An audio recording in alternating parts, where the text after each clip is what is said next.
going to start off with this one video.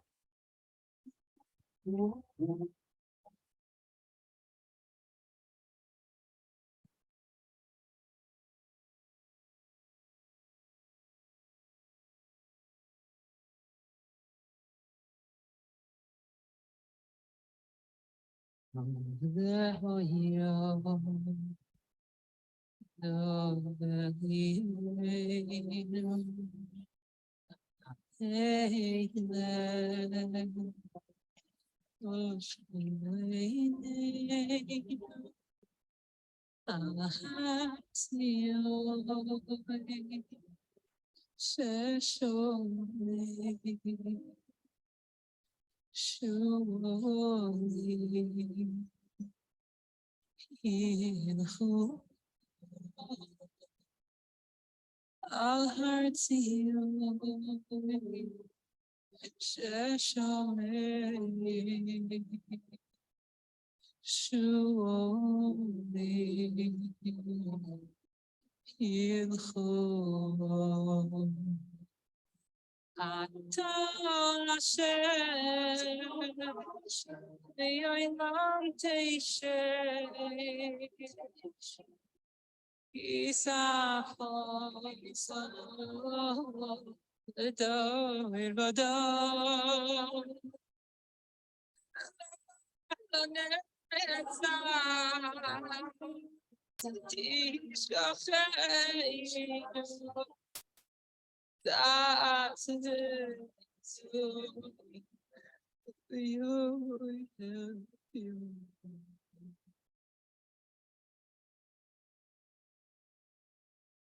Very powerful.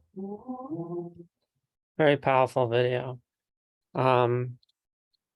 So this is just quickly, I mentioned this before. I'm going to really try to do it again this year. I have speaking to people to have a trip to Poland and to visit the camps and to have like a March of the Living. If anybody's interested in getting involved as well, I'm trying to do it with ABJND and a few other shuls. I'm trying to put this together for a couple of years. So if you're interested, please reach out to me. I just want to explain what we're going to do today before we get started. So again, if you haven't, welcome everybody. If you haven't been in this multimedia presentation, there's going to be a bunch of videos. There's going to be text. There's going to be stories.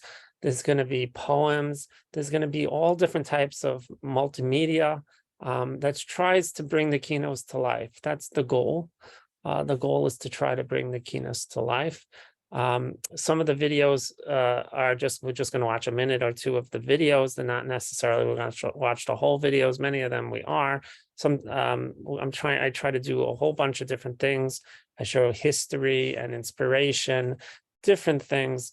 One of the themes I tried to use this year is what happened to the Jewish people. And so we're going to be looking at various communities. What happened to those communities of Jews that seem to may have disappeared? What happened in history? What happened? What was their story? And so we're going to do a little bit of that. And of course, throughout the Keynotes, I try to use the Keynotes as a launching board to try to show the message, these various messages. I saw this beautiful thing in Erica Brown's book. She says, what I think really is it all about is, she says, one of the last Keynotes, now included by many, marks the Holocaust, and it usually induces a deep level of involvement because it marks an event closer in time. I recall once being in a synagogue where congregants took turns leading the recitation of Keynotes. The older man who began the Holocaust Kinnot suddenly stuttered on the first words and began to cry. Trying but unable to catch himself, he finally said, "Rabbi, pick someone else to read. I just can't do it." The rabbi responded, "Better we should have someone read who has less feeling. We'll wait." And we did. And I've never heard a prayer more movingly read. And so that's what the Keynotes is all about. It's really trying to bring it to get that feeling of the Keynotes. They're not like prayers that you have to read every single word, you read every single word. They're just really trying to elicit the feelings of what the Jewish people have gone through since the destruction of the Beis HaMikdash until today, all the different tragedies that we've faced and how we have overcome them.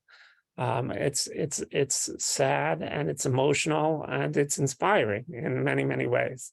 And so we're trying to bring those feelings to light in the Kinos. So therefore, what we're going to do is I'm going to introduce a Kinnot. We're going to have a video or something about that Kinnot, some history or some inspiration on that Kinnot. We're not going to spend more than 2 minutes. We'll stop. We'll quickly look over the Kinnot, read it quickly, and then we'll go on to the next one. Many of the Keynotes, if you look at it inside in the text, I included the text in the chat. If you look at them, they're very hard to understand. Even the Ibn Ezra attacked Rav Elazar Kalir, strongly saying it's very hard to understand what you're talking about. But the point is that we try to bring out those feelings and the emotions that the Kinnot has. And so that's what we're going to try to do today. So we won't spend so much time actually reading the Kinnot. We'll spend 2 minutes really reading the Kinnot. I'll have points in my presentation where I'll show a line here and the line there about the Kinnot, and then we'll move on to the next one. There's a couple of them that we're going to sing together as well. So we start off with Kinnot number 6. The first 5 we've done yesterday. I was asked to just post, post this Kinnot. 1 second. There's the, I don't know if you don't see it in the chat, the Kinnot of Tisha B'Av, it should be there in the chat now. So it says, upon the surface of the Euphrates were scattered the righteous who remembered the splitting of the Red Sea, just as the temple foundations were devastated. The fear of sin of Shiloh immediately brought forth confession. The wild boar exclaimed, "Where are you righteous? They say they have stripped the cities of inhabitants, while Zion spread out its hands in sorrow." So what is this? So the Euphrates. So the Euphrates, right? So it's a river that goes through Turkey, Syria, and Iraq. So let's look at what happened to these communities: Turkey, Syria, Iraq. What happened to the Babylonian Bavel? We said we had this whole exile of Bavel to Bavel and so on. What actually happened to all these communities?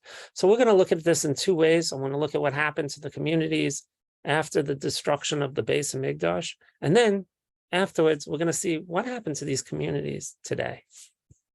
So watch this video. The destruction of Jerusalem at the hands of Nebuchadnezzar II, king of Babylon, in the year 586 BCE, shook the Jewish people to their core. The temple burned. Tens of thousands were killed. In Jerusalem, the kingdom's capital for over 400 years, was razed to the ground. Those who survived the horrors of war were driven out on a long, grueling march to Babylon. Many would not survive the journey. At the end of the journey, on the banks of the river Euphrates, a lament of grief and longing bursts out among the exiles. By the rivers of Babylon, there we sat down. Also, we wept as we remembered Zion. In the midst of this calamity comes a message of hope from Jerusalem. The prophet Jeremiah urges the exiles to rebuild their lives in Babylon, build houses and dwell in them, and plant gardens and eat the fruit of them. For thus said the Lord, after 70 years in Babylon, I will visit you and fulfill my good word to you by returning you to this place. Indeed, the Jews embrace Babylonian customs and language, engage in farming and commerce, and acquire wealth and status. As the Jews thrive in Babylon, their ties to the land of Israel grow weaker. Here, look at these documents at the Bible Lands Museum. These are receipts and documents that belong to the exiled Jews. They were written in the Babylonian language 2,600 years ago. These documents include Hebrew names like Haggai, Joshua, Achikam, and Netanyahu. But there are also Babylonian names that the exiles adopted from their new neighbors. Is this what these tablets are telling us? That the Jewish people were assimilating and were about to vanish like many other nations? Apparently not. Surprisingly, Jewish identity actually strengthened during the exile. The Jews kept the Sabbath and the laws of the Torah. They formed strong communities that remained separate from those of their non-Jewish neighbors. However, as time went by, the dream of returning to Jerusalem became more and more distant.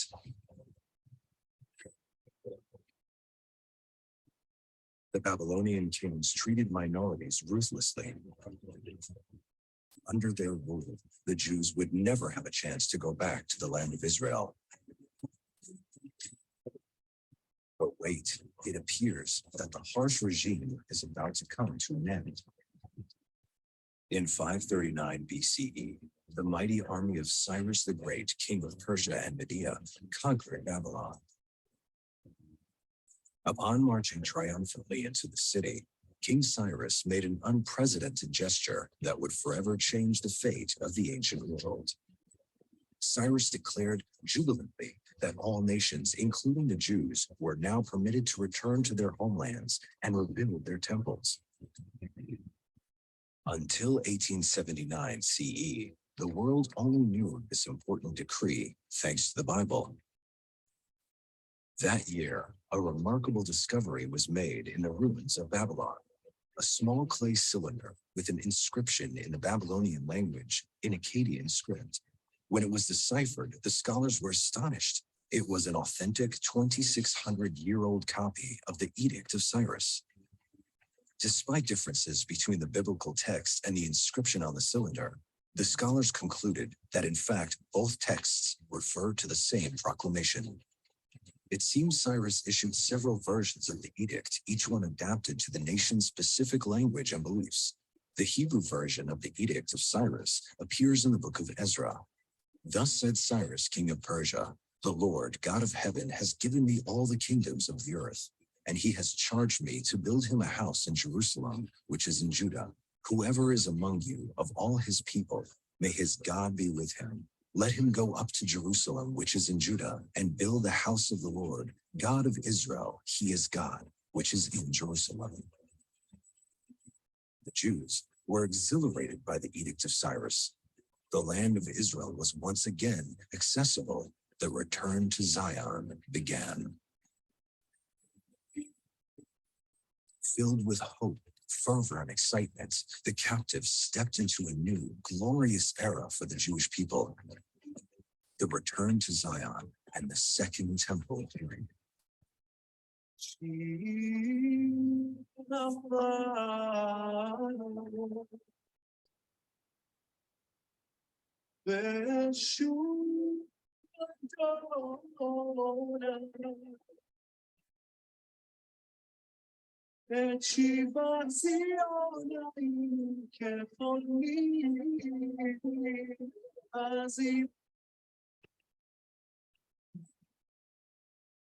So the question is, what happened to all the Jews in Bavel and all the Jews that we mentioned in the Euphrates during those different countries? So watch this video about that. Murder, forced conversion, expulsion. Being Jewish in Christian Europe in the Middle Ages was terrifying. In the face of this brutality, tens of thousands of Jews fled Europe in the 14th and 15th centuries and found a new home that offered safety and opportunity: the Ottoman Empire. But over the next few centuries, as European empires spread across the world and Ottoman power crumbled, the Jewish safe haven began to collapse with deadly consequences.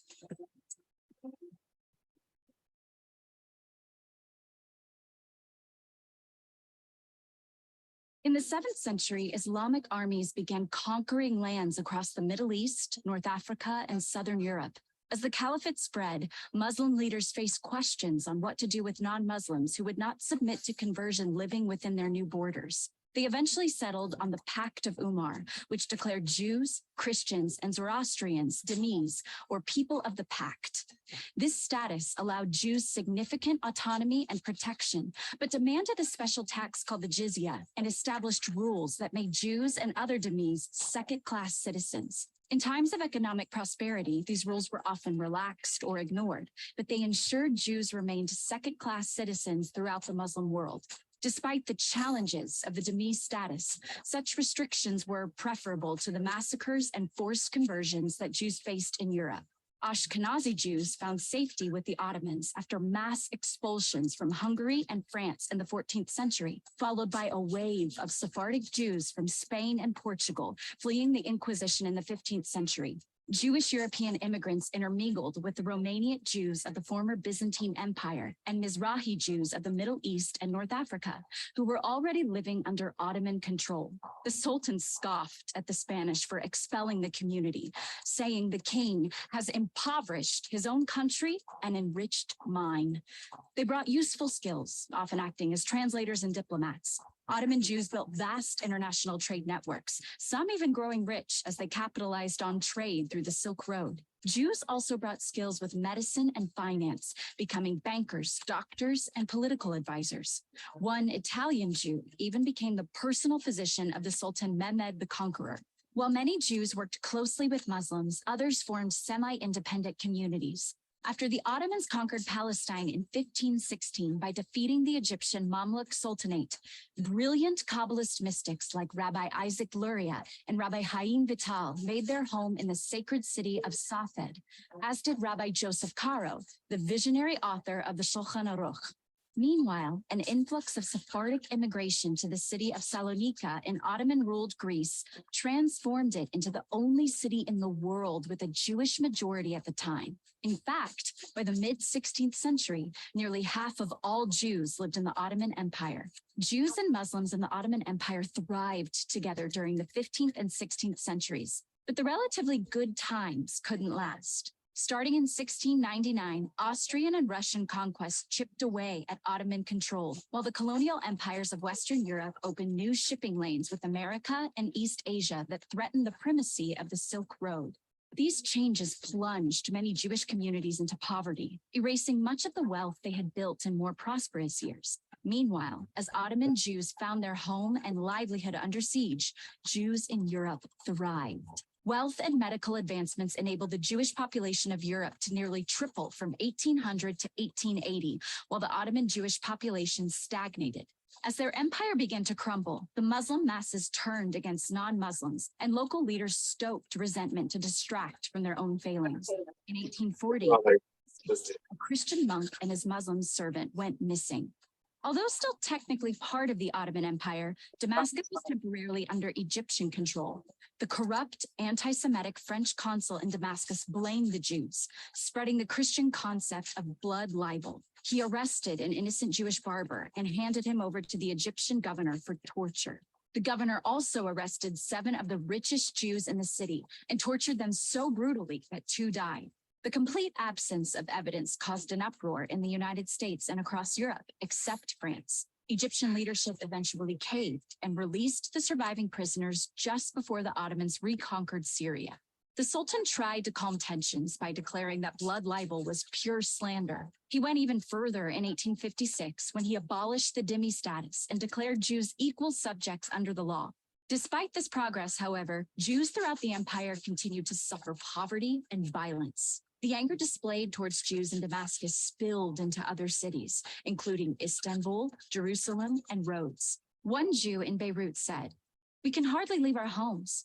Everybody, great and small alike, attacks us and forces their way into our houses." The Ottomans also struggled to maintain control of their empire, which led to a power vacuum that encouraged violence. Meanwhile, French influence encouraged European anti-Semitic conspiracies. A dozen massacres in Ottoman or formerly Ottoman lands killed hundreds of Jews. While smaller than the pogroms roiling Eastern Europe, this violence made it clear that the safe haven of the Ottoman Empire was no longer so safe. The situation deteriorated so much that in 1891, in reaction to a new wave of Jewish immigrants fleeing to what was known as the region of Palestine, the land of Israel, the Ottomans took an unprecedented step, banning Jewish migration to Ottoman lands. This ban failed to stem the tide of migration, but the message was clear. The land that saved so many Jews had closed its doors. Within a couple of decades, the Ottoman Empire collapsed completely. Over the first half of the 20th century, its Jewish population fled to Israel, America, and France, looking to find safety and prosperity.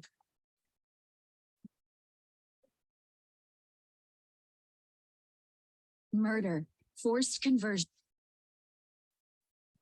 So that's what happened to the Jews on Bavel eventually today, and that's why we really don't see anymore. I have one more for the next kin. I'm going to show you one more historical community in that region, and then we're going to go into some more inspiration stuff, and then we'll come back and forth.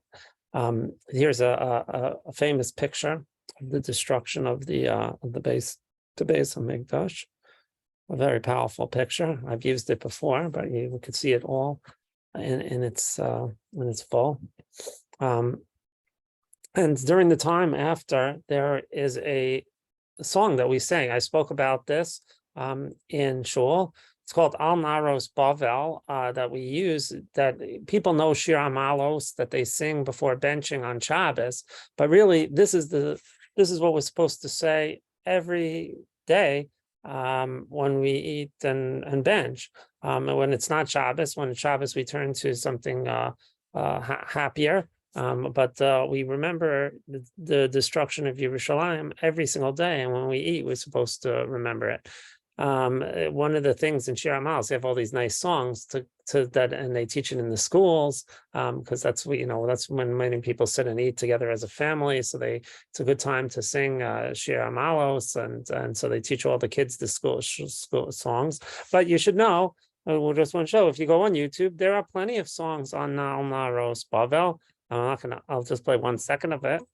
But this is, see, there's the beautiful, that one has tunes. This is a more Tisha B'Av friendly one. But there are songs, and I do encourage people to learn it and say it before you bench. Okay, so we're going to take just 2 quick minutes. We're going to read Kinot number 6. And it doesn't matter if you don't say the whole thing or so on. I'll just do it very quickly. You can read it in English, and then we're going to move on to the next one. I included again in the chat the PDF of the Kinos, or you could get it on Safari. I put in the link there in the chat, and you could get it there as well. It's not everyone is in English in Safari, but the first bunch are. It's on page I don't know, mine is 153. Kinot number 6.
Okay, well, we'll now move on to the next Kinnot.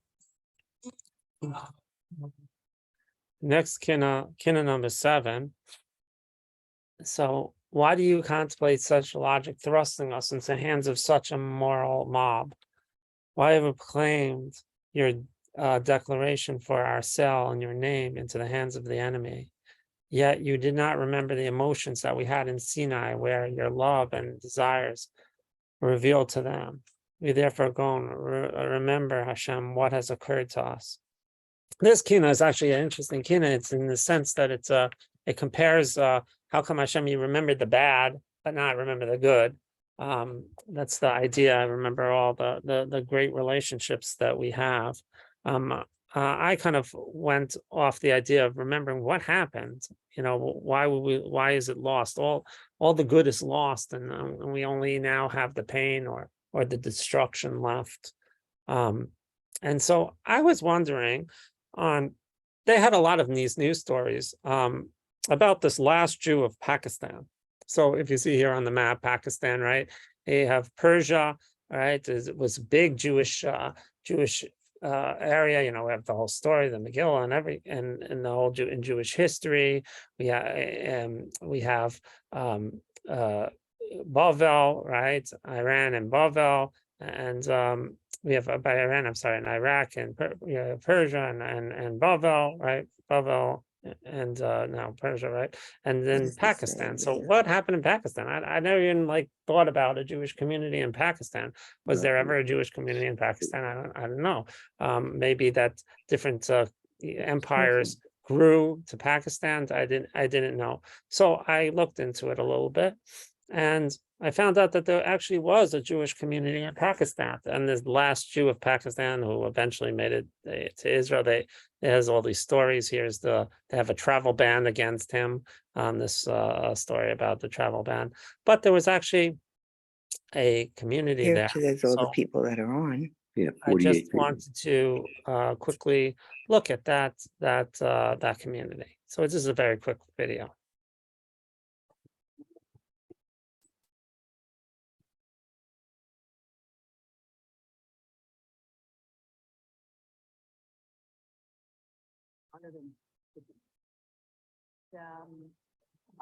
Muslims of the area were quite willing and happy to commission an architect who is Jewish.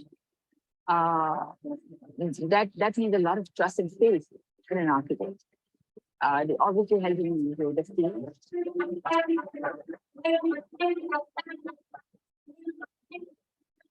Moses Sumake has a very definite style that he pursued. All his buildings are very robust in nature. They all use this beautiful busy stone of Karachi.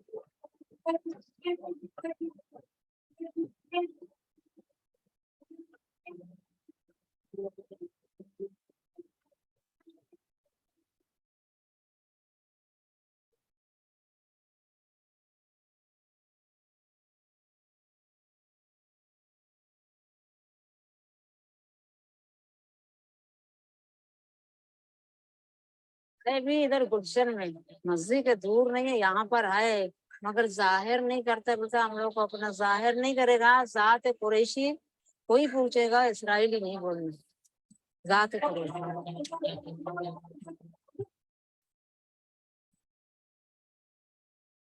Pakistani have the right to profess their religion, practice it openly.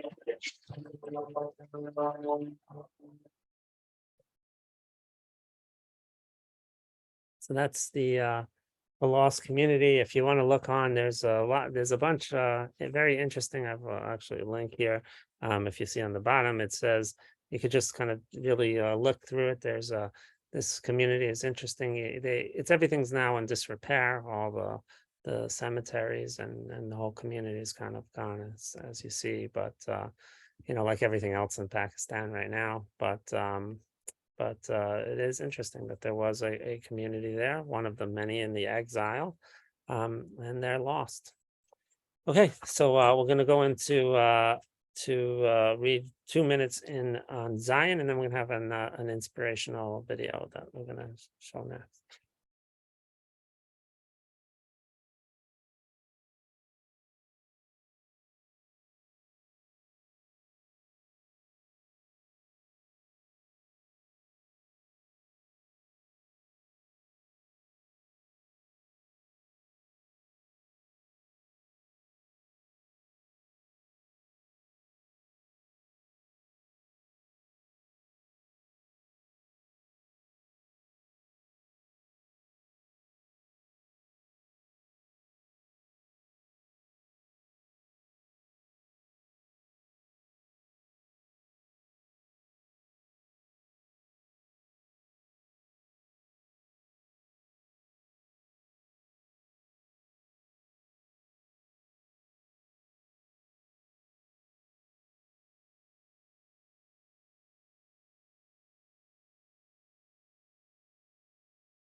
That's the greatest work.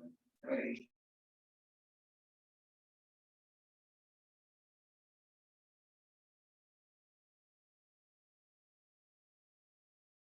Okay.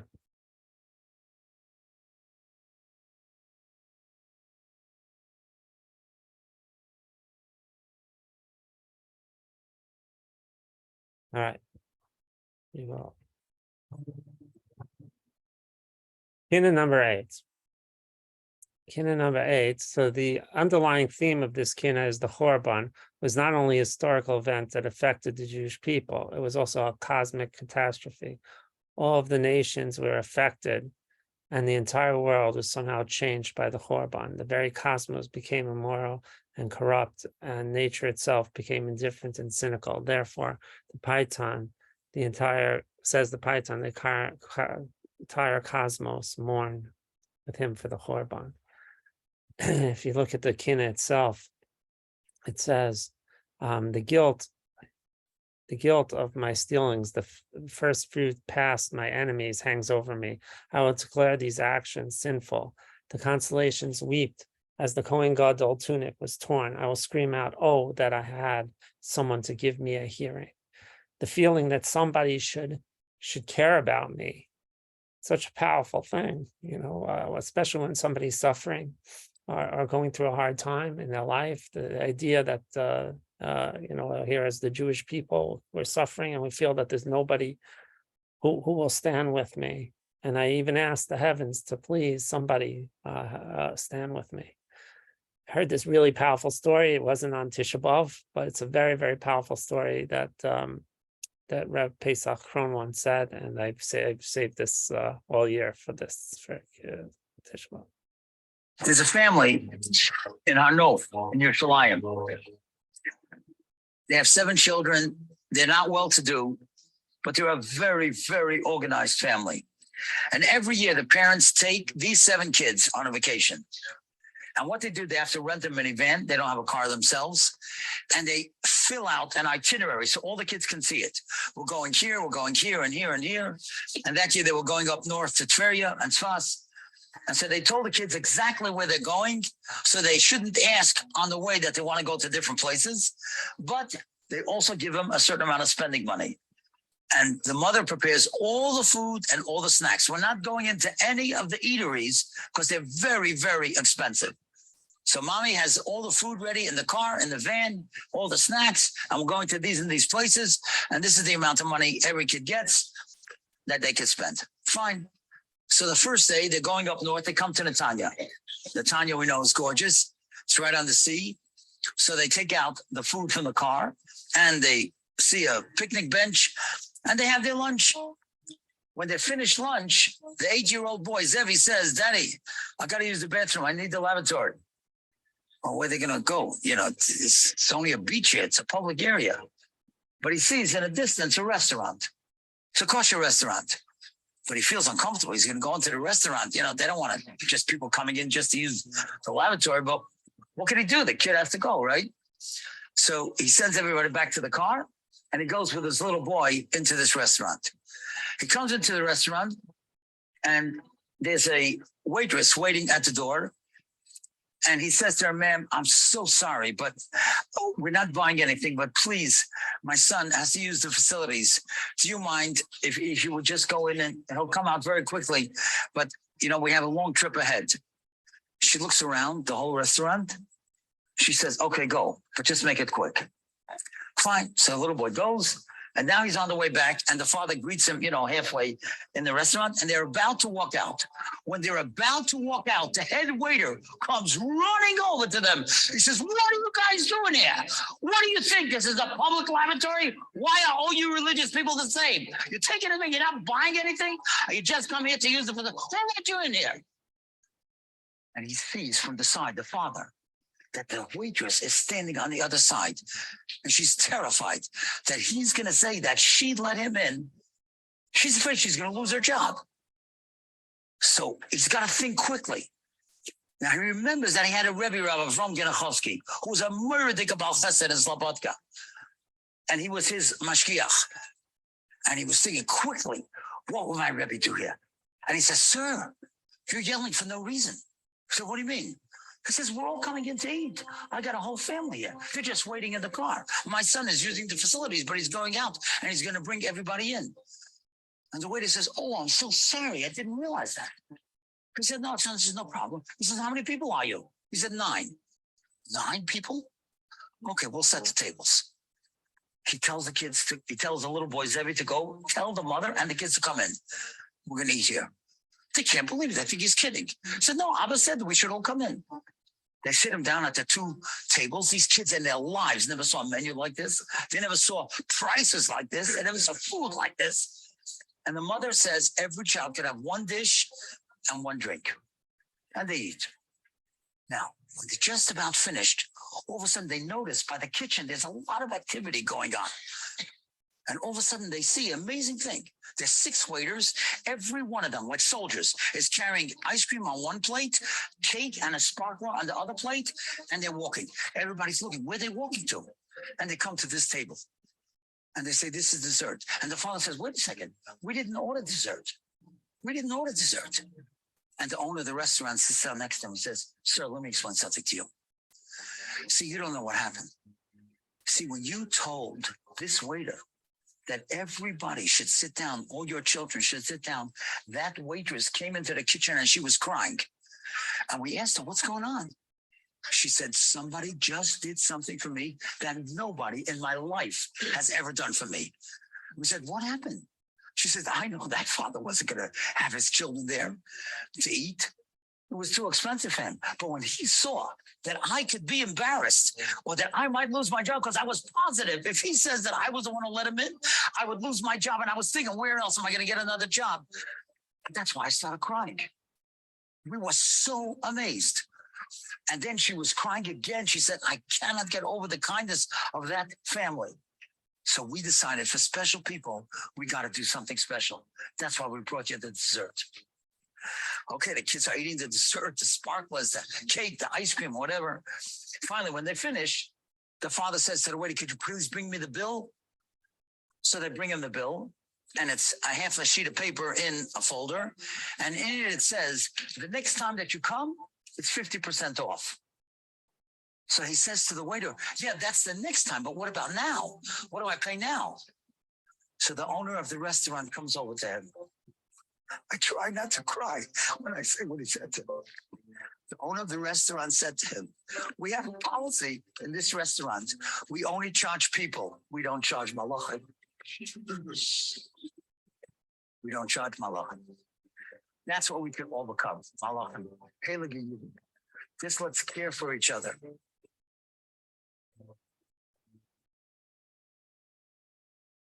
Very, very powerful. There's a family.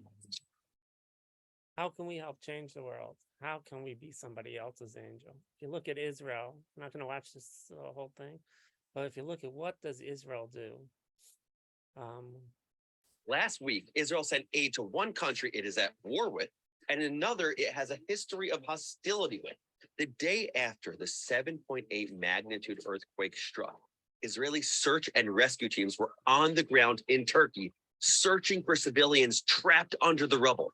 In freezing cold temperatures, they rescued 19 people, saving their lives. Israel also sent aid to Syria, which it considers to be a hostile state, and offered to treat wounded Syrians in its hospitals.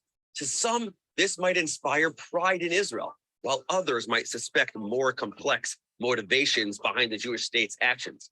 Why would Israel, a tiny country of 9 million people, go to places it has a chilly relationship with to help?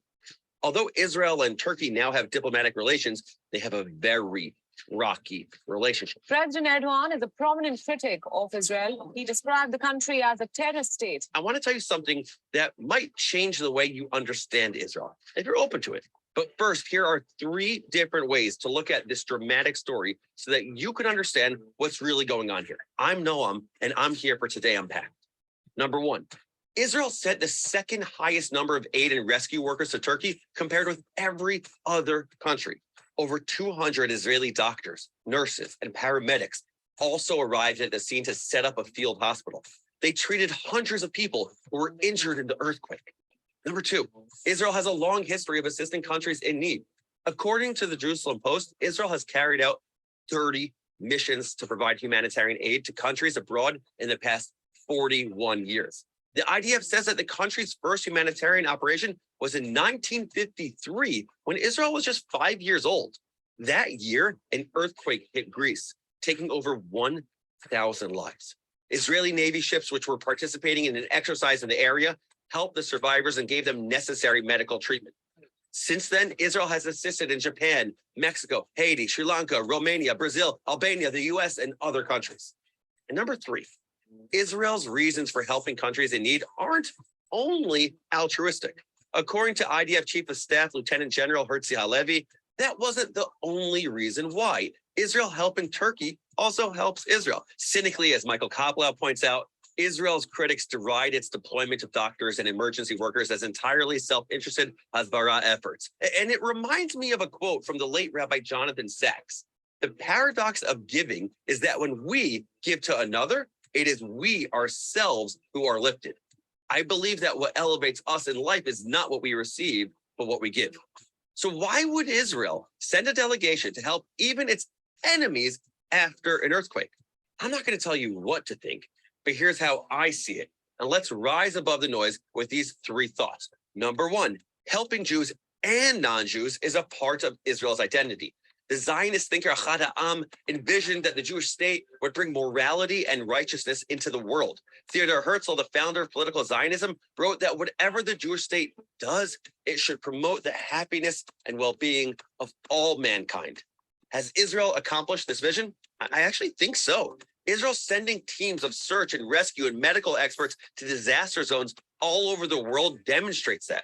Eli Beer, president of Israel's United Hatzalah, put it this way. We don't go because they are Jews. We go because we are Jews.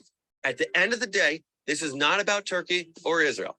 Those are abstract places, but this is about human beings being there for human beings. Some things transcend politics. It's about humanity, and Israelis have shown their humanity. Number two, just because you get bullied by some people doesn't necessarily mean you bully back. Now, I'm not talking about self-defense, about defending yourself when you are attacked.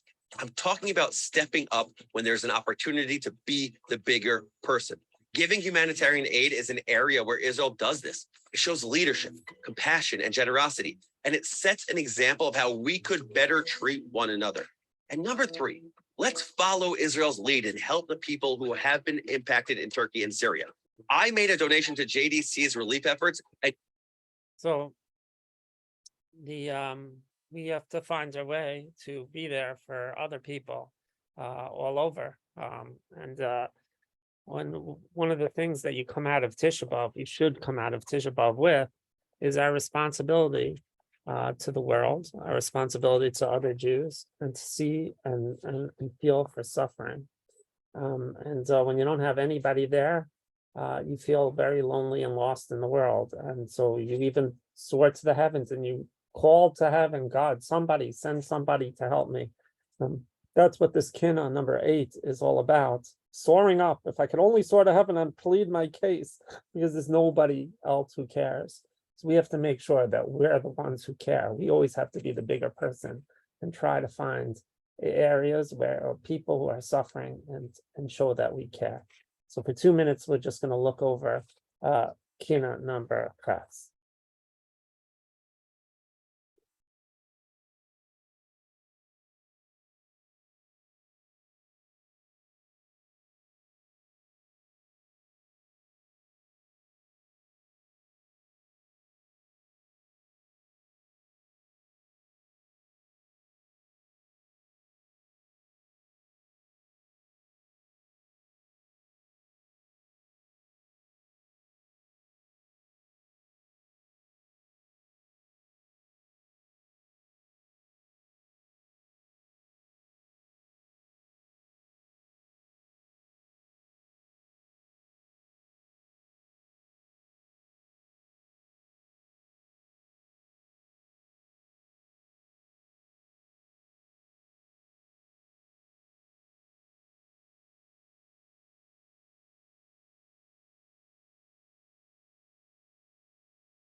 This next one is the Last week, Israel this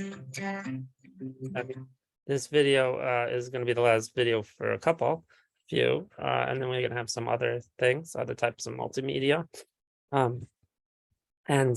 So this is Kinnot number 10, mourns the Kohanim, and the Kohanim, as you said, the Kohanim were they were the rabbis, the teachers, the paid servants of the Jewish people through the generations, and that's why they got all the matnas kahuna, the presents for the kohen, and they get the truma.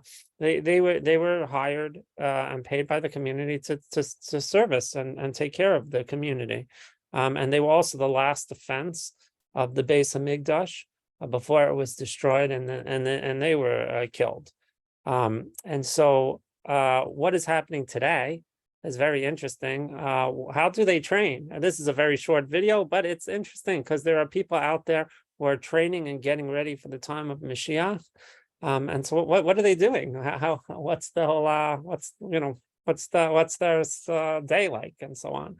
So I thought this video to try to show what the kahuna will be, hopefully, in the future.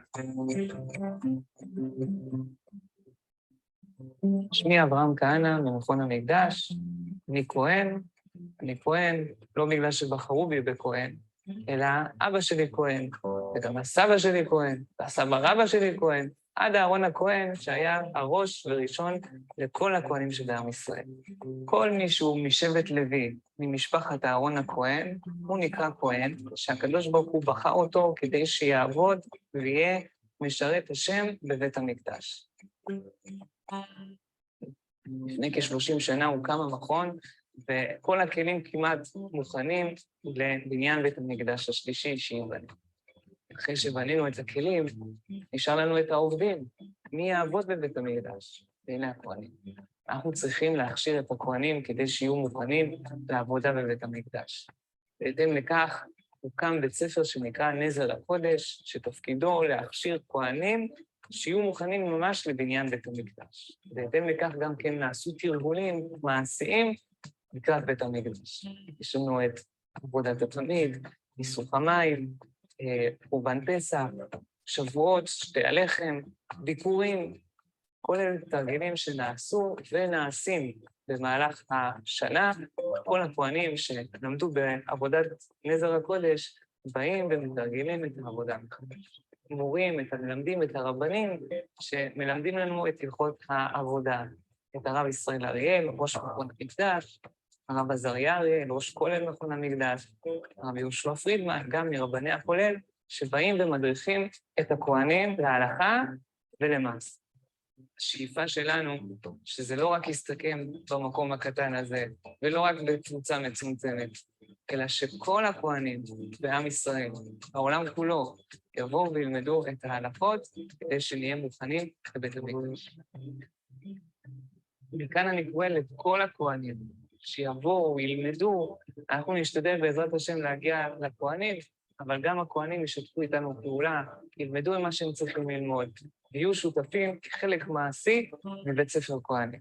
גם מי שלא כהן, יש לו אפשרות לבוא, לעזור ולתמוך, כי בסופו של דבר הכהנים אמורים לשרת את כל שאר עם ישראל ואת כל העולם כולו.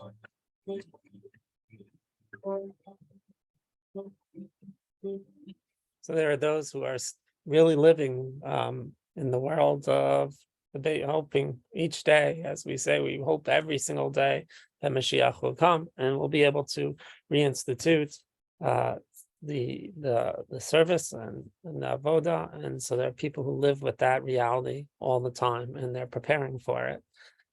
So they'll be ready when it happens, and we should all be ready for our jobs. And start working now on ourselves as well, of course, but we'll always be ready for our jobs to help the Jewish people. So we're going to read for 2 minutes. We're going to read Eicha Yashva Chavatzeles Hasharon, number 10.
Okay, we're not going to be able to finish this, but again, you should have plenty of time after the whole day to go through these keynotes.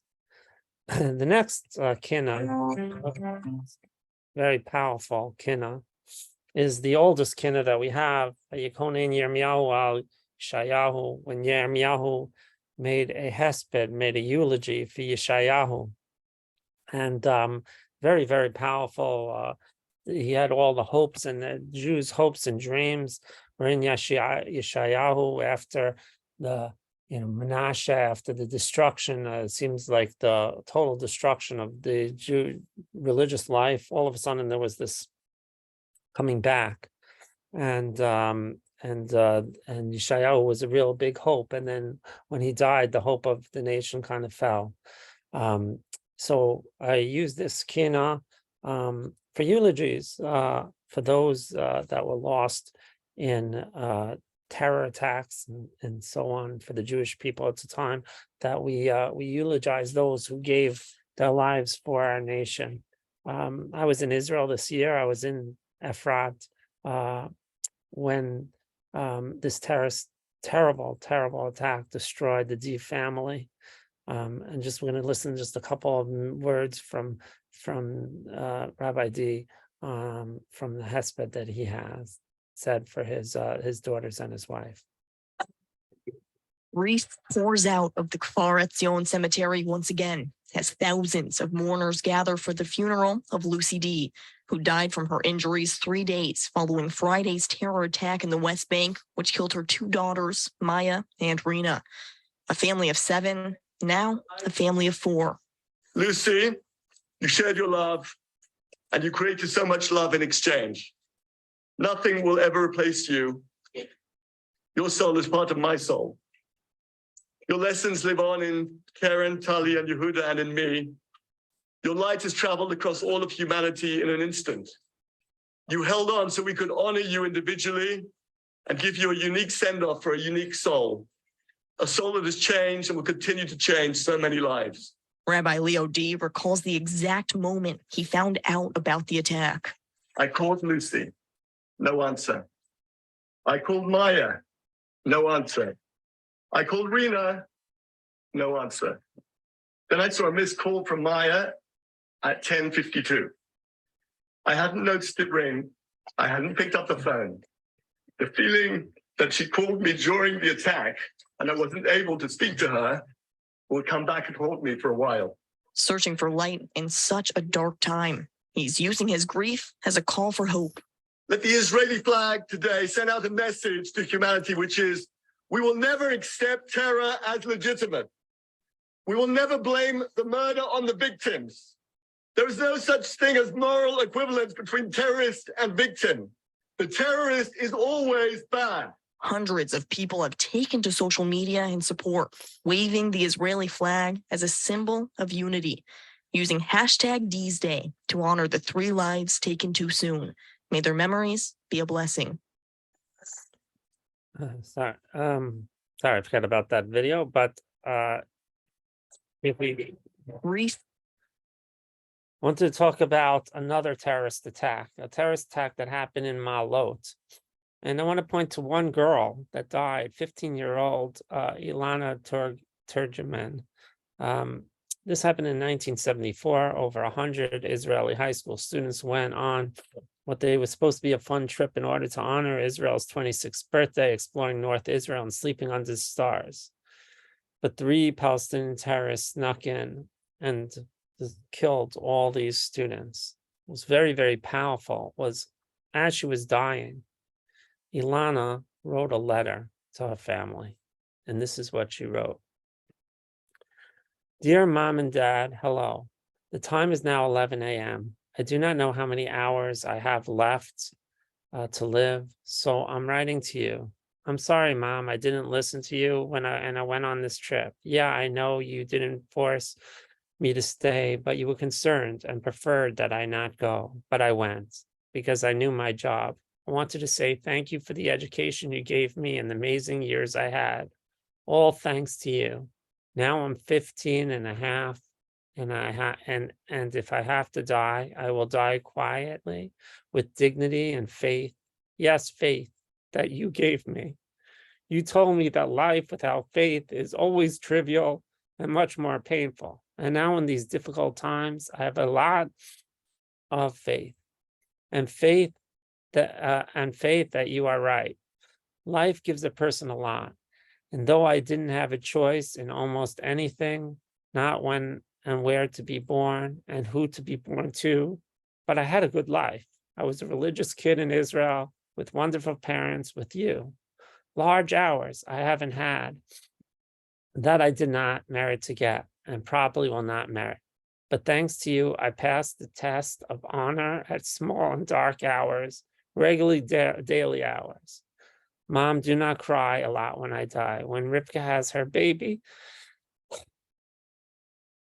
name it after me, Elon or Ilana, and raise him to be strong, and make sure he knows what his goals are in life and why he was born. And I know that you've had a hard life before and after I was born, and when I die, it will be even more difficult. But always remember the hardships will bring hours of joy and satisfaction. I am not crying, my eyes are dry. It won't hurt when I die. I'm not sorry. And when I say Shema Yisrael at my last hour, I will think about you. I had to make the trip. We should not stop living. The dangers lie everywhere. And if we have been decreed in heaven, it will always happen. If we hide in shelters, our danger is greater. It is better to live a moral life and die for Kiddush Hashem. This letter will be my last word. Please show all members of the family this letter and send them with great love, regards from me. To all my friends and neighbors, send them success. This is my last chance. In an hour, I will leave you. Goodbye forever. I love your daughter. A very powerful letter from the past. Here's some of the faces of people who are killed in terrorists. You have these posters, and the posters just go on and on and on and on and on. And so we remember them. And there's a poem, we remember them. At the rising sun, and it's going down, we remember them. At the blowing of the wind and the chill of the winter, we remember them. At the opening of the buds and in the rebirth of the spring, we remember them. At the blueness of the sky and the warmth of the summer, we remember them. At the rustling of the leaves and the beauty of the autumn, we remember them. At the beginning of the year and when it ends, we remember them. As long as we live, they will too will live. And they are now a part of us, and we remember them. When we are weary and in strength, we remember them. When we were lost and sick at heart, we remember them. And when we have decisions that are difficult to make, we remember them. And when we have joy, we crave to share, we remember them. And we have achievements that are based on theirs, we remember them. For as long as we live, they will live too. And they were part of us, and we remember them. We'll now read the Kinot of the Kohen Yirmiyahu al Yeshayahu for 2 minutes. Kinot 11. I'm sorry, Kinot 11.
Kinot 13.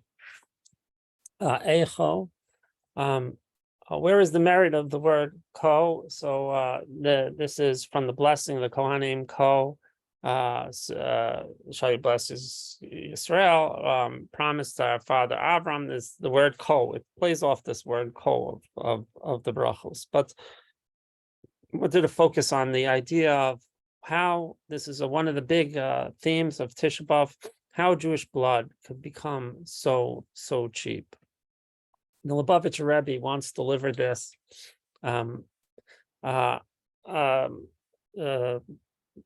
eulogy, and he writes the following: the greatness of dying al Kiddush Hashem is amplified in this instance, for the victim was a young mother who left behind young children. Being taken from her children is a greater sacrifice than that of her own life. For this means she must give over the upbringing and education of her children to others. This is the greatest sacrifice possible for a mother. For many years to come, if God forbid the fulfillment of the prophecy, those that lie in dust will arise and sing will be delayed. These children will long for their mother. They will recount to their own children their intense longing for their mother. They will tell them that she merited to sanctify God's name. Enough is enough.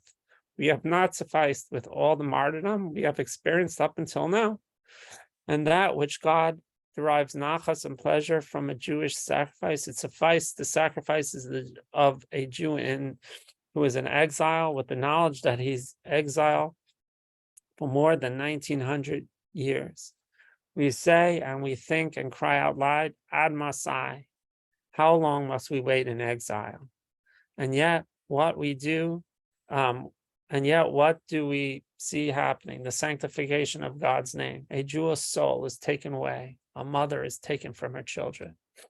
May there be no further need to discuss these matters, for redemption will come immediately.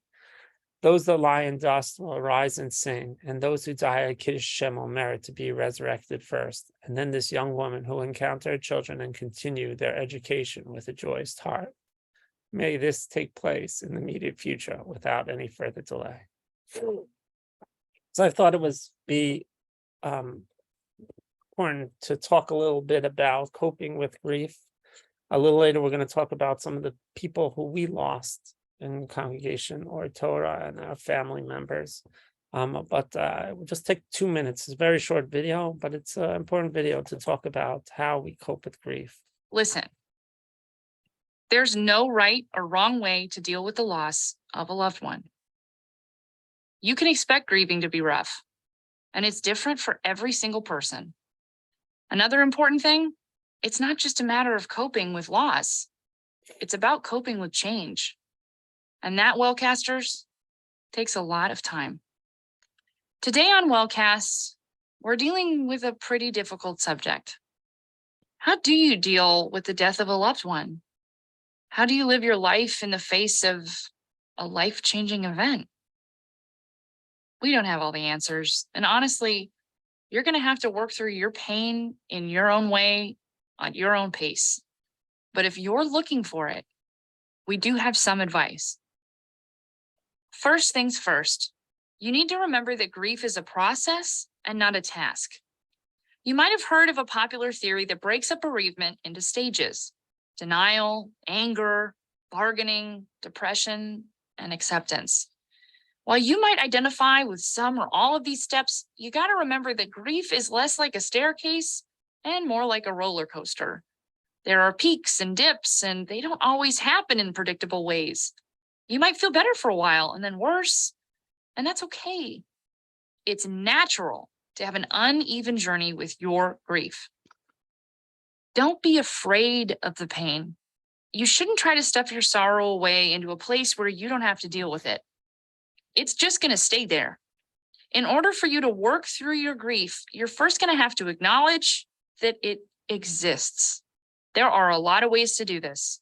You might have to be alone for a bit. Maybe you need to write down your feelings in a journal or talk to someone. Do things that make you happy. When you're grieving, it's sometimes difficult to hold on to who you are. After all, so much of your energy is focused on the mourning of your loved one, which is fair, but it's easy to get sucked into a mind space where you can't even remember your former self. We want to tell you it's okay to take time to do the things that make you feel like yourself and give you joy. Recognize the relationship between the mind and the body. When you're experiencing grief, it's really easy to forget the things that you usually do as a matter of routine. Taking a shower, getting enough sleep, eating. Neglecting your physical health is only going to take a greater toll on your mental health, which is taking a pretty significant hit right now. So do yourself a favor and do us a favor and make an effort to take care of you. It's what your loved one would want. Reach out. Wellcasters, if you take nothing else away from this episode, please remember this. You do not have to be alone in your grief. If your feelings are too overwhelming for you to sort out, that's okay. But go to someone else for help. It can be someone you know, a family member or a friend, or it can be a therapist or a professional who knows how to help people deal with this exact situation that you find yourself in right now. Just the act of talking out loud about your feelings can be incredibly cathartic. Finding someone who can help you sort them and work through them is even better. Tweet us at WatchWellcast. Email. So we're gonna say 2 minutes. You realize that that's Shiva is all about trying to go through the process of Shiva, and the whole year, the whole mourning Jewish process is very important. Really talking it out, but everybody should realize that there's always somebody here. It's an amazing community. There's always people here to help, and nobody has to go through anything difficult alone. We're going to just spend 2 quick minutes on the Kinot number 13.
Okay.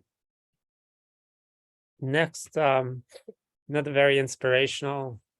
We're not going to read this Kinot inside. This is a really difficult Kinot to read, in all honesty, about just this, if a woman could eat the fruit of her womb and the little babes clasping their hands, it's really goes into detail that it's a very difficult Kinot.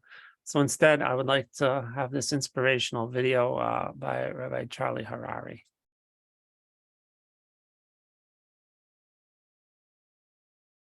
I want to share with you a story that I read this week from the teachings of a rabbi named Rav Yisrael Abargel. It's a story that took place on a bus in Israel. A man named Elishai is sitting in the chair. Elishai is an individual who works with immigrant youth, kids that come in from different countries to Israel. Many of them don't have the background, weren't given a Jewish education, and he's works with them to teach them about their customs and our traditions and our religion, and inspiring them, encouraging them. And he's sitting on the bus, and the bus stops, and there's one open seat next to him, and a rabbi comes on. This rabbi looks regal, a long coat, beard. And they sit down, and the rabbi starts to engage Elishai in conversation. And he starts telling him, Elishai says, "Tell me about yourself." And the rabbi starts explaining him. And the rabbi's so impressive. He's a judge on a rabbinical court, man of stature, scholarship, warmth. And he's so taken by this rabbi, such character. And the rabbi says, "What are you doing?" And he goes, "Well, I help the immigrants, the youth that come in to learn about our heritage." The rabbi goes, "I want to tell you such incredibly important work that you're doing." He goes, "Now I know." He goes, "Let me explain to you." He says, as a kid growing up, the rabbi says, my parents survived the Holocaust.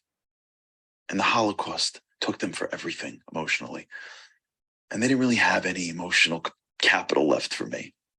And so as a kid, I grew up on the streets. And I wasn't a great kid. And I got in trouble a lot. In fact, my friends called me the criminal. And right next to my house was a soccer field. And we played soccer every day. That's what we did. And right next to the soccer field, not too far, was a synagogue, was a shul. And many times, the soccer ball would end up in the shul. One time, it was a Shabbat. We're playing soccer. And I kicked the ball, and the ball went far. And it was heading towards the shul. But at the same moment that ball was heading there, the rabbi of the shul had walked outside, and the ball hit him in the head, knocked off his hat. And my friends were rolling. We don't care about rabbis. They were rolling. And I fearlessly crossed the street to get the ball. I saw the rabbi. I said, "Rabbi, you all right? You want to join the game?" The rabbi looked at me and said, "Where are your parents?" I was 15, he told me. "Where are your parents?" I told the rabbi, "My parents are gone." The rabbi looked at me, and he looked closely at me. He said, "You're hungry?" I said, "Yeah, I am." He goes, "Follow me." I followed the rabbi back to his small little apartment where him and his wife were about to start their Shabbat meal. And they made a seat for me, and I started to eat and eat and eat. And I only realized afterwards that I ate most of their portion too. And I was done eating. The rabbi said, "You tired?" I was up all night partying. I said, "Yeah, I am." He brought me to his room and he put me in his bed. And I slept the whole day. I woke up at night, and the rabbi goes, "Would you like to do something tonight?" He goes, and I said to him, "Yeah, Rabbi, I'd like to go to the movies." Rabbi pauses, looks me in the eyes and says, "How much do the movies cost?" And I said, a few shekel. Rabbi reaches into his pocket and he gives me a few shekel, and I just take the money and I go. Rabbi, as I walked out, the rabbi goes, "Anytime you want to come back, you're invited." And I did. Again and again and again. A great meal, a bed, and money for the movies every single time. And after a few times, I sat down next to the rabbi once and said, "Rabbi, what is going on over here? Like, what's the books and the whole thing and the get up? Come on, there's a whole world out there." He says, "You want to study? I'll teach you." And he said, "I'll learn." And he started to teach me this Torah, Judaism, and I couldn't believe my ears. It was so deep and meaningful and spiritual. And I started to get more into it and more excited and more inspired. And I grew up and I wanted to be like him, and I started to study more. And this rabbi became like a father to me. He walked me down my aisle. He was the sandak at my grandchildren's bris. I ultimately became a rabbi myself and rose to this position of being a judge on a rabbinical court, all because of that one rabbi. And I found out that I wasn't the only one. He had many people like me that he did this with. So son, this rabbi tells Elishai, keep on doing it. Keep on teaching. Keep on inspiring. You never know what you're going to do. You never know how you're going to encourage somebody. And the bus comes to a stop. And the rabbi goes, this is my stop.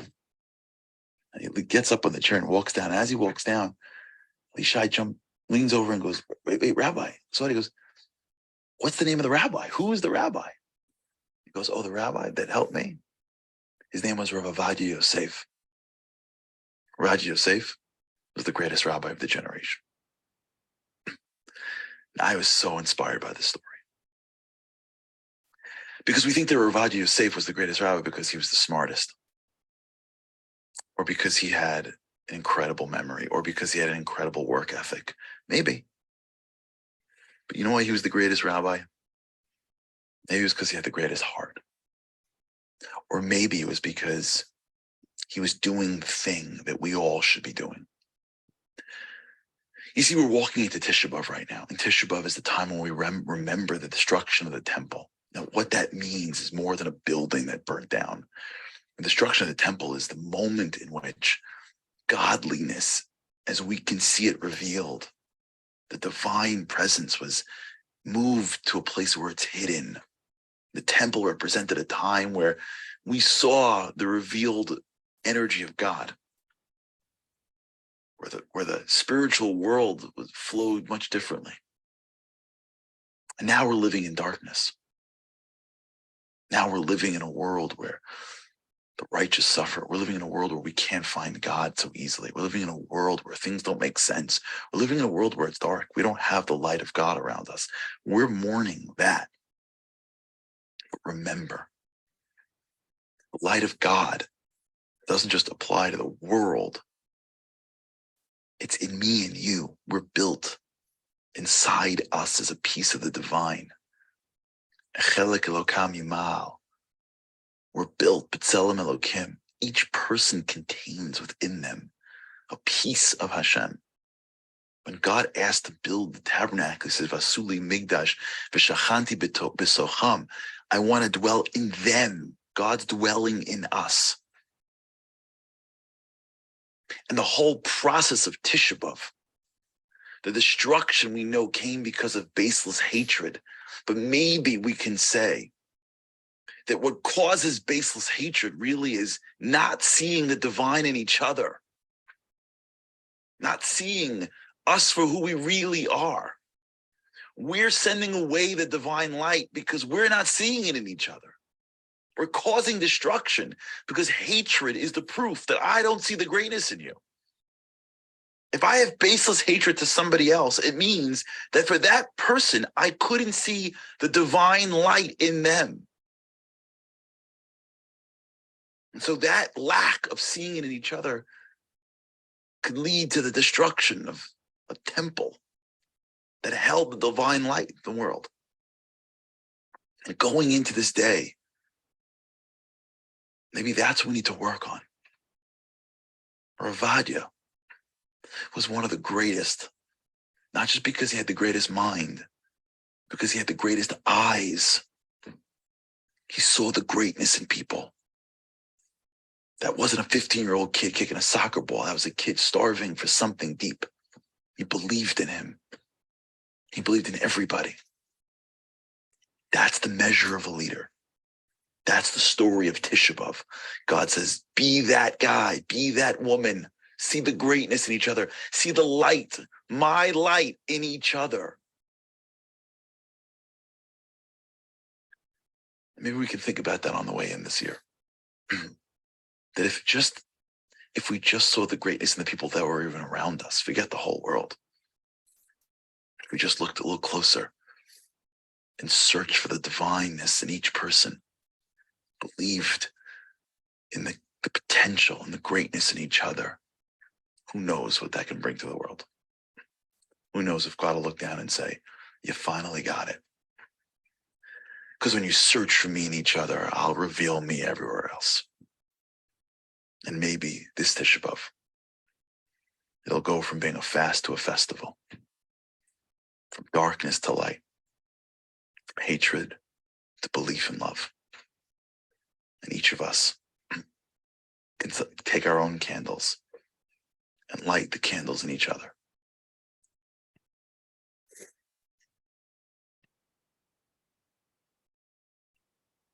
Okay, we'll now move on to the next sure you- Kinot. Kinot 21. There's something called Kinot on location, and Mizrahi put it out. This is the Kinot Arze Halvanon. It talks about it's not actually it talks about all the great leaders who have been killed over through the centuries. We read this also on Tisha on Yom Kippur. It's not the story itself is not a actual story, but it's the idea is to realize that all these great leaders that we had were destroyed, and by leadership destruction, we see what happens in a country where there's lack of leadership, or good leaders, caring leaders, not people who are in it for themselves, dictators, but leaders who really care and want to further the people.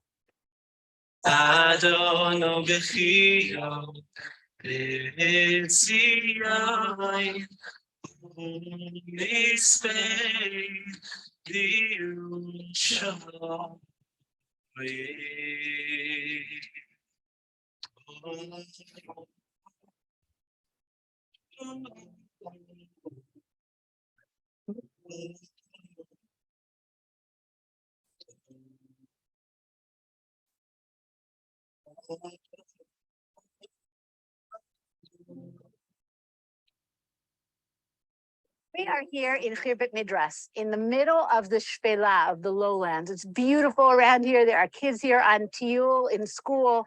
It doesn't feel at all like the stories that I'm going to be telling you. But this area was the heart of the Bar Kokhba revolt. Now, we read a Kina on Tisha B'Av that we have a very similar one on Yom Kippur. And I'm just going to read you the first few lines. Arzei Lebanon Adirei HaTorah בעלי תריסים במשנה ובגמרא, גיבורי כוח עמליה וטהרה, דמם נשפך ונשתה גבורה, הינם קדושי הרוגי מלכות עשרה, ועל אלה אני בוכייה ואיני ניגרה. This Kina is talking about the 10 martyrs, the Asara Harugei Malchut. And we remember that we have a similar Kina, Ela Eskara, that we say on Yom Kippur. What is this story and why is it so significant that we have two Kinot that address it? The story historically doesn't work so well. We list all different Tanaim who don't all die exactly at the same time. However, the larger picture is the time period of the Gezerot Hashmad, of the decrees of the Romans against the Jews, and of the end of an entire era, an entire generation of rabbinic leadership. And because that is so devastating, we have two Kinot that talk about it. And this is a good place to explore what was the Bar Kokhba revolt and what was the aftermath. Why is this Kina describing such a sense of devastation? We are in the Jewish town of Midras. This whole area of the Shpela, of the lowlands of Judah, was full of Jewish communities. First Temple times, Second Temple times. This is a very fertile area, and lots of people lived here. Now, what happens is that around the time of the Bar Kokhba revolt, they start to realize that they're going to be rebelling against Rome. The Roman army is much stronger than them, and there's no way that they can survive in a frontal battle. So what do all of these communities do? And we found more than 300 of these complexes so far, not only in Yehuda, but in other areas.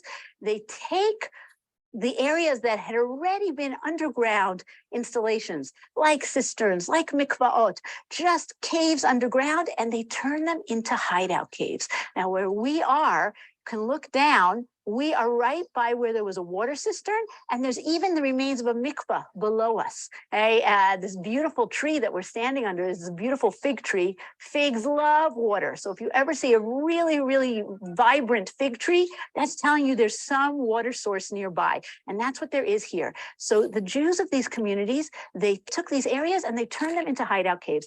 And we are right by the entrance to one of these caves, which are very, very narrow. We're not going to crawl through. The camera is not going to survive it. But these are very, very narrow caves. And we hear about them, by the way, all over the place. The Gemara talks about hiding out in these caves. Roman historians like Dio Cassius talk about the Jews hiding out in these caves. We even hear about halachic dilemmas about what's happening in the caves. And can you wear your shoe backwards because that might confuse people? So these caves are very much connected to the Bar Kokhba story. What does that have to do with our Kinot? For that, we're going to go down a little bit further. Despite the widespread support for Bar Kokhba, and we know that because we find these cave complexes all over the place, inside existing towns, all around. Despite this widespread support, the Bar Kokhba revolt was a terrible, terrible disaster. Many, many people are massacred, and the greatest leaders of the generation, especially Rabbi Akiva, are killed. And we hear about that in our Kinot.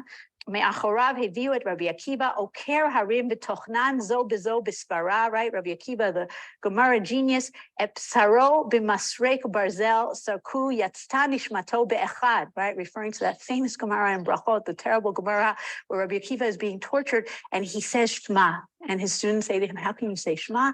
He says, because I want to fulfill bechol nafshecha, afilu notelet nafshecha, even if I'm going to be killed.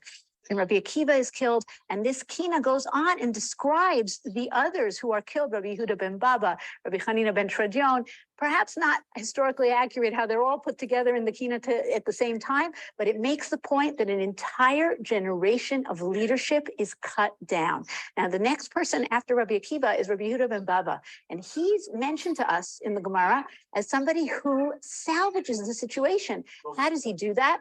The Romans forbid rabbinic ordination. They forbid smicha. Rabbi Yehuda ben Baba sacrifices himself so that he can give smicha to 5 members, young students, including Rabbi Meir, including Rabbi Shimon, Rabbi Yossi, who are going to become the next generation of Torah leadership.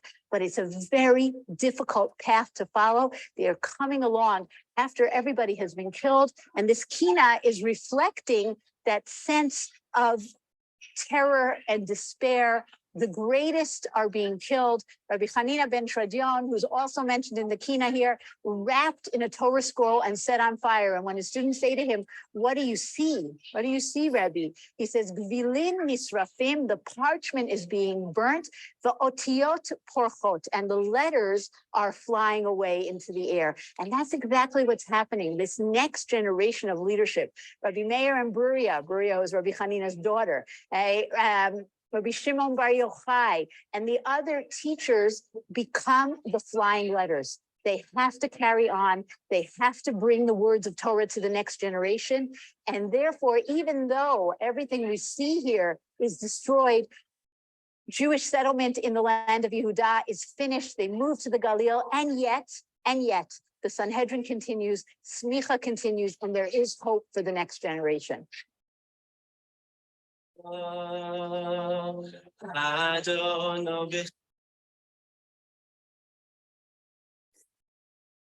So so we use this opportunity to look at some of the people we lost, the leadership we lost in our own community, and our own loved ones who led us individually and therefore helped our community, because every one of these people made a real big difference in the world, and it made a difference to our community of West Orange as well. We have Fran Bork, mother of Lee Rosenblum. The ones I have here are all the ones of people who I reached out to everybody, the ones who wanted to share their family with us.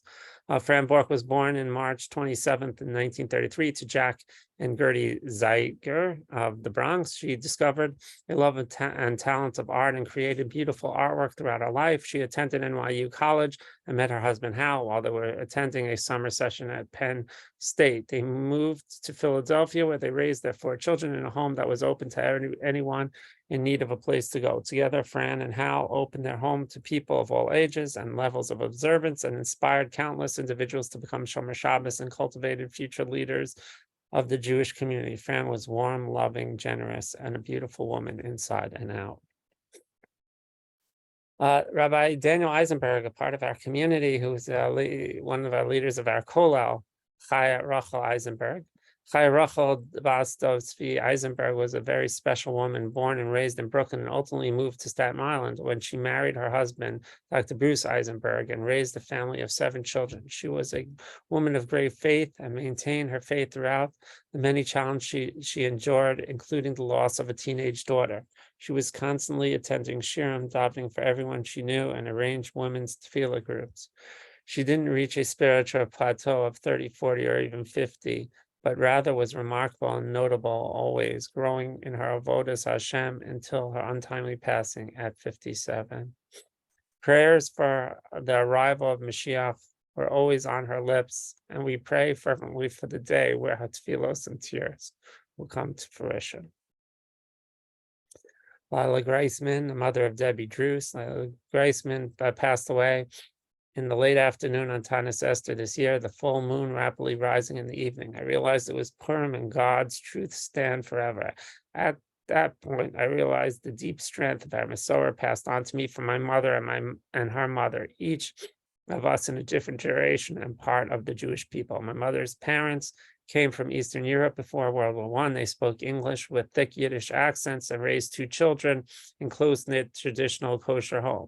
My grandparents tried hard to be connected to their relatives in Kolmia and were deeply saddened by their deaths in the Holocaust. My mother and father were married over 71 years. My mother conveyed to me many aspects of Jewish life that have guided her throughout her life. She demonstrated a love for family and Jewish life, values that installed in me empathy and respect for others, chesed, and joy. My mother was both a homemaker and a professional social worker and remedial reading specialist. She loved nature and being outdoors. She was blessed with 3 children, 5 grandsons, 4 great-grandchildren. She was 93 and a half years old. Yosef HaRidim, father of Hananya HaRidim, that's Shemama's son-in-law. Yosef HaRidim was a respected homeopathic doctor in LA and helped people all over the world. Even up to the end of his life, he had steadfast bitachon in Hashem. He was a man full of yirat shamayim and was constantly approached by people in the community for his advice. He left behind a wife and 10 children and is missed by all who knew him. Beverly Kirschblum, mother of Steve Kirschblum. Beverly Kirschblum exemplified dedication as a wife, mother, grandmother, great-grandmother, displaying remarkable achievement throughout her life. Despite a challenging childhood, she defied the odds and became a successful professional dancer during her teenage years. In her early 20s, she married Judah Kirschblum, and despite their seemingly from different backgrounds, their marriage proved to be a match made in heaven, enduring for over 50 years. In her professional endeavors, Beverly excelled in various fields, constantly honing her skills and refusing to surrender to obstacles. She leaves behind a legacy of 4 children, 14 grandchildren, and 12 great-grandchildren. Her memory will forever be cherished for her intellect, sharp wit, sense of humor, and great and compassionate heart. Marlene Rubin, Malka Rubin, mother of Reuben Rubin. Marlene Rubin, Alav Shalom, lived a full life, giving so much of herself to her family and those around her. She was widely known for her artistic talents. She was an accomplished singer and artist, painter, having completed many works of arts. They're amazing. If you go to the Rubin home, they're pretty amazing. But her lasting legacy will be her steadfast emunah and bitachon in Hashem. She was an active member in her shul and community and was positive light everywhere she went, from early New York to Ottawa, Montreal, and Toronto, where she helped so many people. She is truly missed. Elaine Sherman and her husband, Herman Sherman, moved to West Orange in 1970, at the time when Elaine's words, "It was dark at our end of our town and there was nothing here." Elaine and her husband quickly put together informal religious service in their home. The service eventually became Congregation or Torah. The Shermans next sought to provide residents with a ready supply of kosher foods brought from New York City. That led to the opening of Gourmet Galaxy in Pleasantdale Center and the start of the catering business. Claire Chopik. Last October, my dear mother passed away just weeks before her 99th birthday. She was born in Zurich, Switzerland, where her family sought safety and escaped the horrors of the Holocaust, which was a terrible time when many innocent people were prosecuted. During her early years, my mother faced the challenge of not being a Swedish citizen, and this made her feel like she was barely accepted by the people around her. Her grandparents had settled in Zurich a long time ago, but getting Swiss citizenship was extremely difficult for the Jewish people like them until World War II. As she grew older, she experienced even more hostility towards non-citizens and Jews, especially when Nazi influence reached Switzerland. Thankfully, Switzerland provided safety for my mother and her family throughout the difficult years of the war. It was only when she married my father in 1949 that she finally became a Swiss citizen, which marked a new beginning in her life. My mother was an incredibly talented musician and became a music teacher, mastering the piano, violin, and guitar. Teaching music brought her immense happiness and formed deep connections with the many students that lasted a long time. After my father passed away, she faced widowhood and with bravely cherishing almost 4 decades of watching her children and grandchildren grow up. Yakira Liba Schwartz.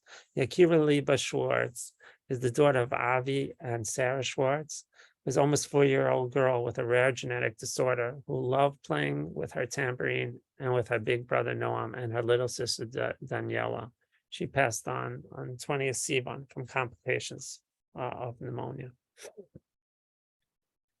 Pearl Spivak, my grandmother, is amazing, amazing woman. Really very, always sameach b'chalka. She always had a love of life and just always saw the good in everything. Pearl Spivak was born in 1922 in Hartford, Connecticut, the third and the last daughter of Morris and Anna Parnas. She worked as a bookkeeper at Consolidated Trimming, helped her husband establish his law practice, and served as an office manager for Kevelson, her shul in Canarsie. She married Milton Spivak in 1944 and had 2 children, Howard and Marcia, 6 grandchildren, and 24 great-grandchildren, known by all as Savta or Savta Rabbah, and the source of advice and encouragement. She was the center of her family life for every day of her 100 years. Whoops. So, okay. I think that's it. So let's just quickly look over the next 2 minutes. We'll look up the Kinot Arze Halvanon, and then we'll move up to the next Kinot, which we're not going to read inside the next Kinot itself, but then we'll go on. Arze Halvanon.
Okay, we'll move to the next Kinot.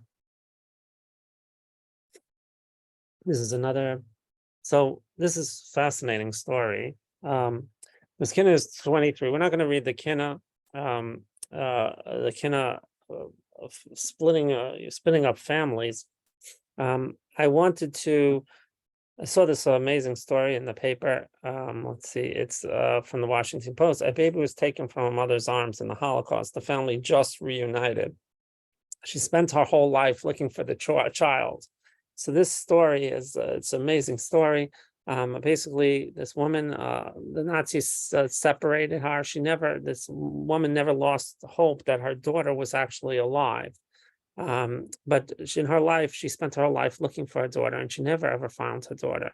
And then what occurs is that later on, after many years later, she passes away, and then the family happens to do a DNA test, and you can imagine what happens in the DNA test. They find, I think there's a great picture of them together.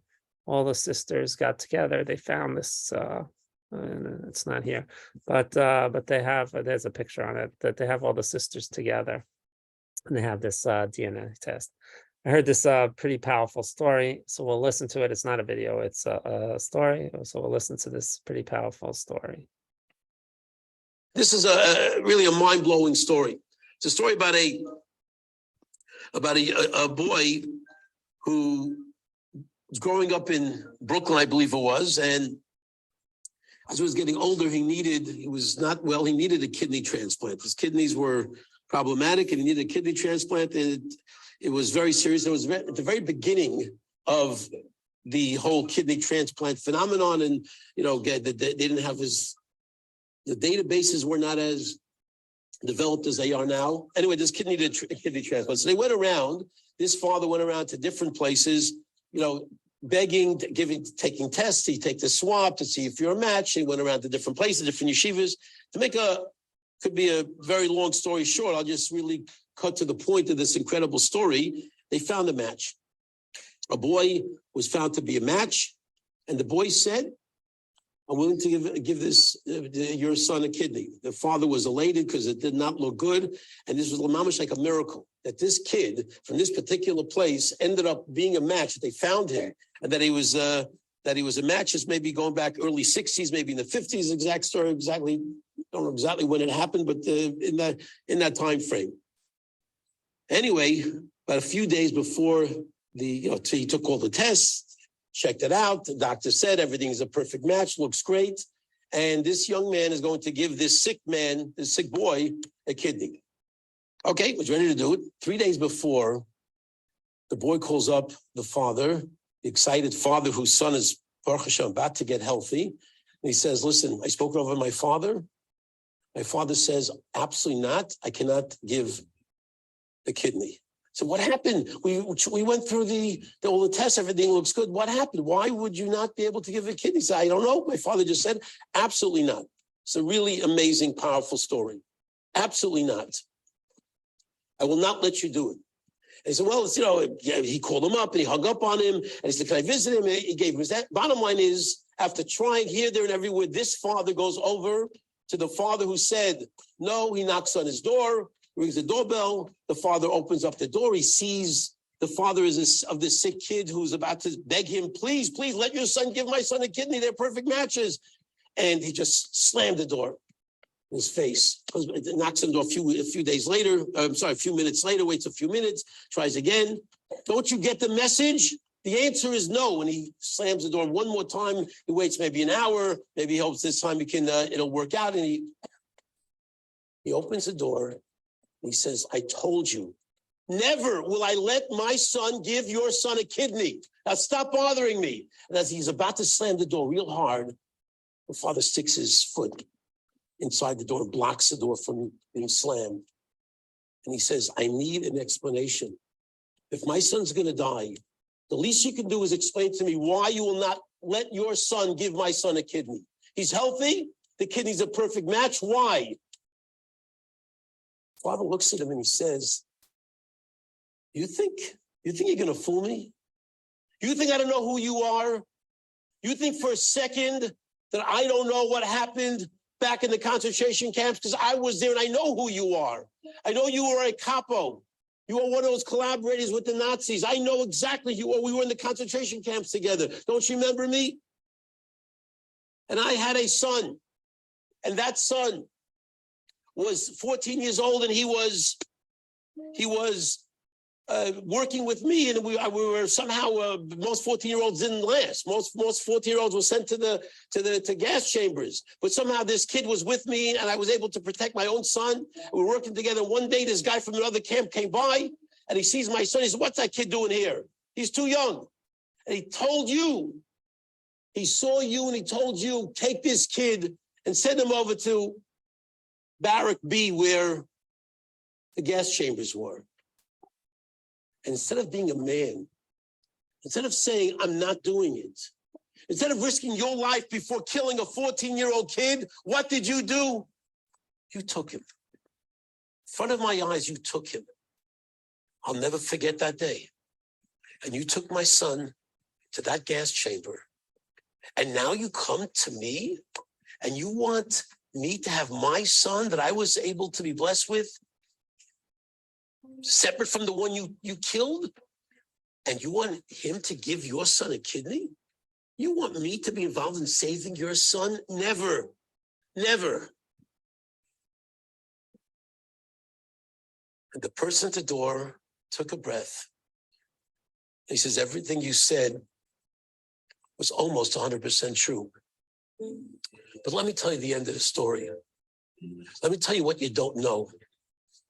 What you don't know, my dear friend, said, yes, I took your son. And yes, we went towards Barrack B, where the gas chamber was, where the crematoriums were, and that was my directive. But I couldn't do it, and I didn't do it.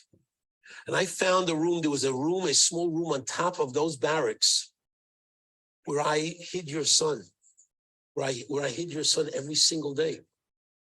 And I gave him food every single day, a little bit of morsel just to survive. And when this war was over, I looked for you. I looked high and low for you, trying to reconnect that boy who I protected because I could not kill him. And I could not follow those Nazis, Yamach Shemam's orders. I could not follow their orders. I kept him alive. And when I couldn't find you, I had no choice but to raise him as my own son. So my dear friend, once you know the rest of the story, you will realize that I'm not asking you to save my biological son. I'm asking you to save your son. Because a boy that needs a transplant, and the reason why those two are perfectly matched is because they're brothers. And that's why it is your son that is being asked to save your son, his brother. And obviously, with that, the emotions started to pour and they cried, and obviously the surgery went through, and ultimately he saved his brother. Rabbi Isai, when you stop and reflect about this incredible story, amazing Ashkacha projects. Number one, who runs the world? You're going to tell me this all happened just out of the clear blue? HaKadosh Baruch Hu didn't orchestrate that? Again, one of millions of stories that are hard to believe if you don't introduce the fact that HaKadosh Baruch Hu runs the world.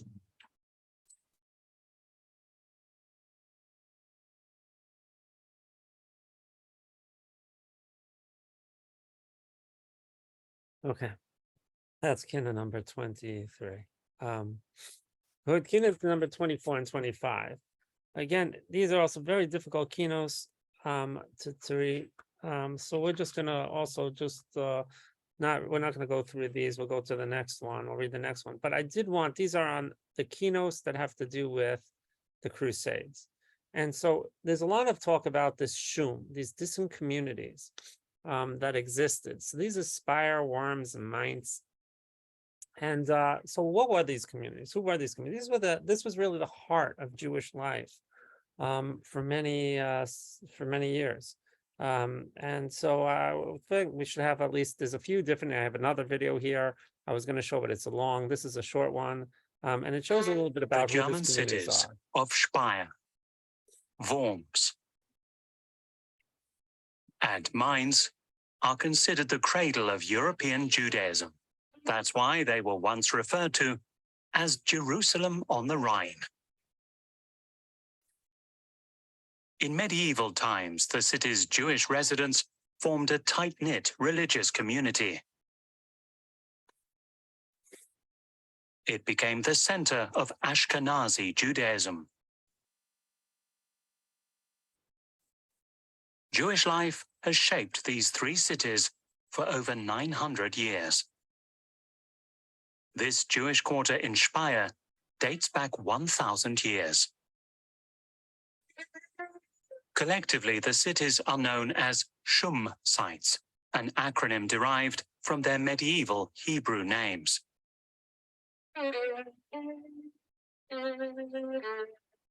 In Speyer, you can still see remains of a synagogue dating back to 1104.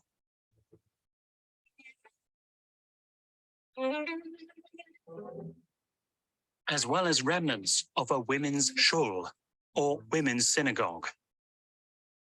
The site also features a 12th century mikveh, or ritual bath. It's considered the oldest and best preserved bath of its kind in Europe. This staircase leads to the underground bath.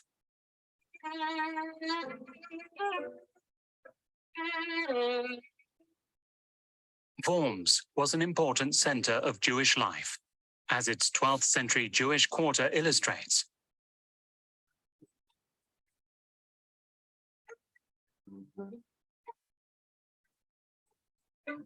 And Holy Sand Cemetery is still an important site for Jews today.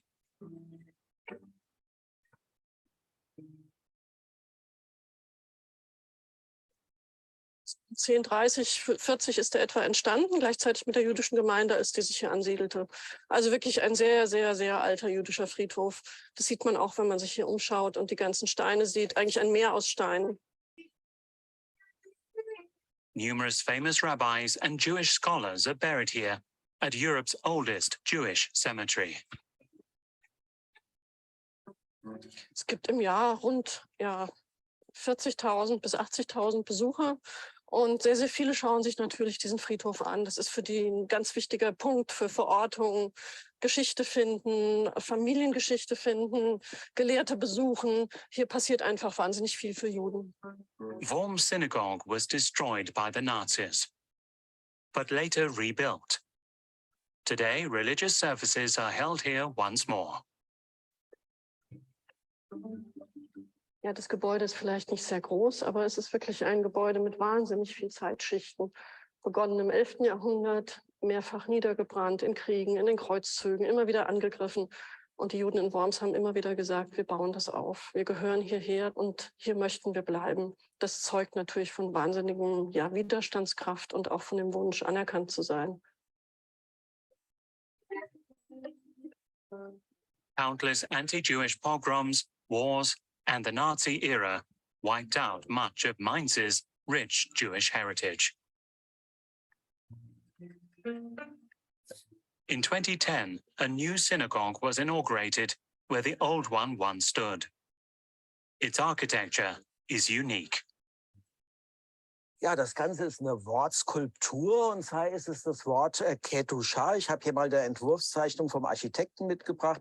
Kedusha steht für Heiligen, erhöhen, ist ein wichtiges Gebet, was fromme Juden 3-mal am Tag beten. Und diese Buchstaben von Kedusha haben hier praktisch die äußere Silhouette evoziert.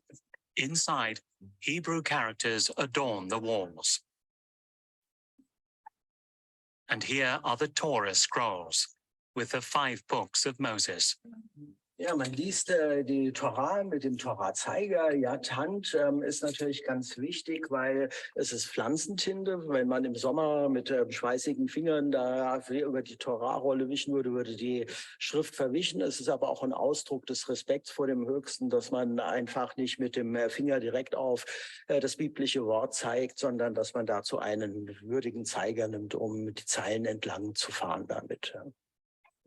In 2021, UNESCO placed the historical Jewish sites of Speyer, Worms, and Mainz on the World Heritage List in recognition of their great religious and cultural value.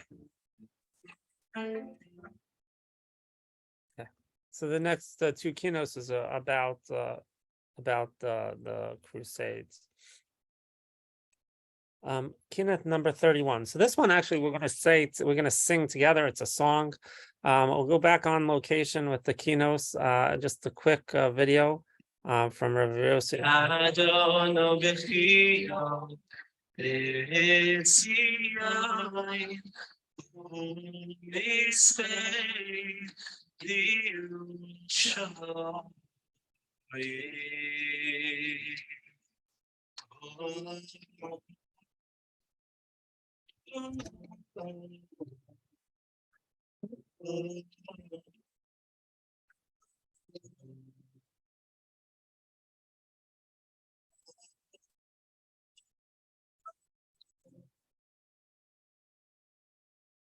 Shalom uvracha.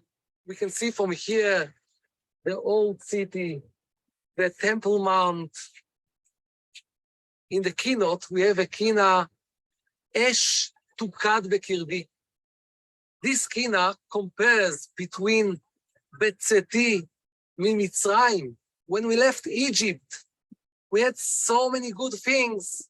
Shirat Hayam, Az Yashir Moshe, and then Bet HaMikdash, the temple, and the menorah, and all Klei HaMikdash. And when we left Jerusalem in the destruction, how terrible was it? How many things we lost. We lost, of course, Bet HaMikdash, and Nebuchadnezzar, and Titus destroyed and hurt Am Yisrael. All this kina finishes with coming back to Jerusalem. ששון ושמחה, ונס יגון והנחה, בשובי לירושלים. The last line speaks about coming back to Jerusalem. It seems that when we'll come back to Jerusalem, it will be exactly the same like it was once, when we started everything. We are waiting for this moment to come back exactly to this special Bet HaMikdash, all the things that we had once. But really, it won't be the same. It would be, Be'ezrat Hashem, much, much higher. You know why? How do we say on Jerusalem, ולירושלים עירך ברחמים תשוב, and we say, בני אותה בניין עולם. בניין עולם, בניין, a house, a temple that will be forever. What does it matter for us if it will be 410 years like the first temple, or 420 years like the second temple, or it will be forever? Any case, no one of us is going to be not in 100 years and not in 400 years. But really, there is a big difference. When you are building a tent, you are doing it very soft. You don't put so much effort. When you are creating a caravan, you put more effort.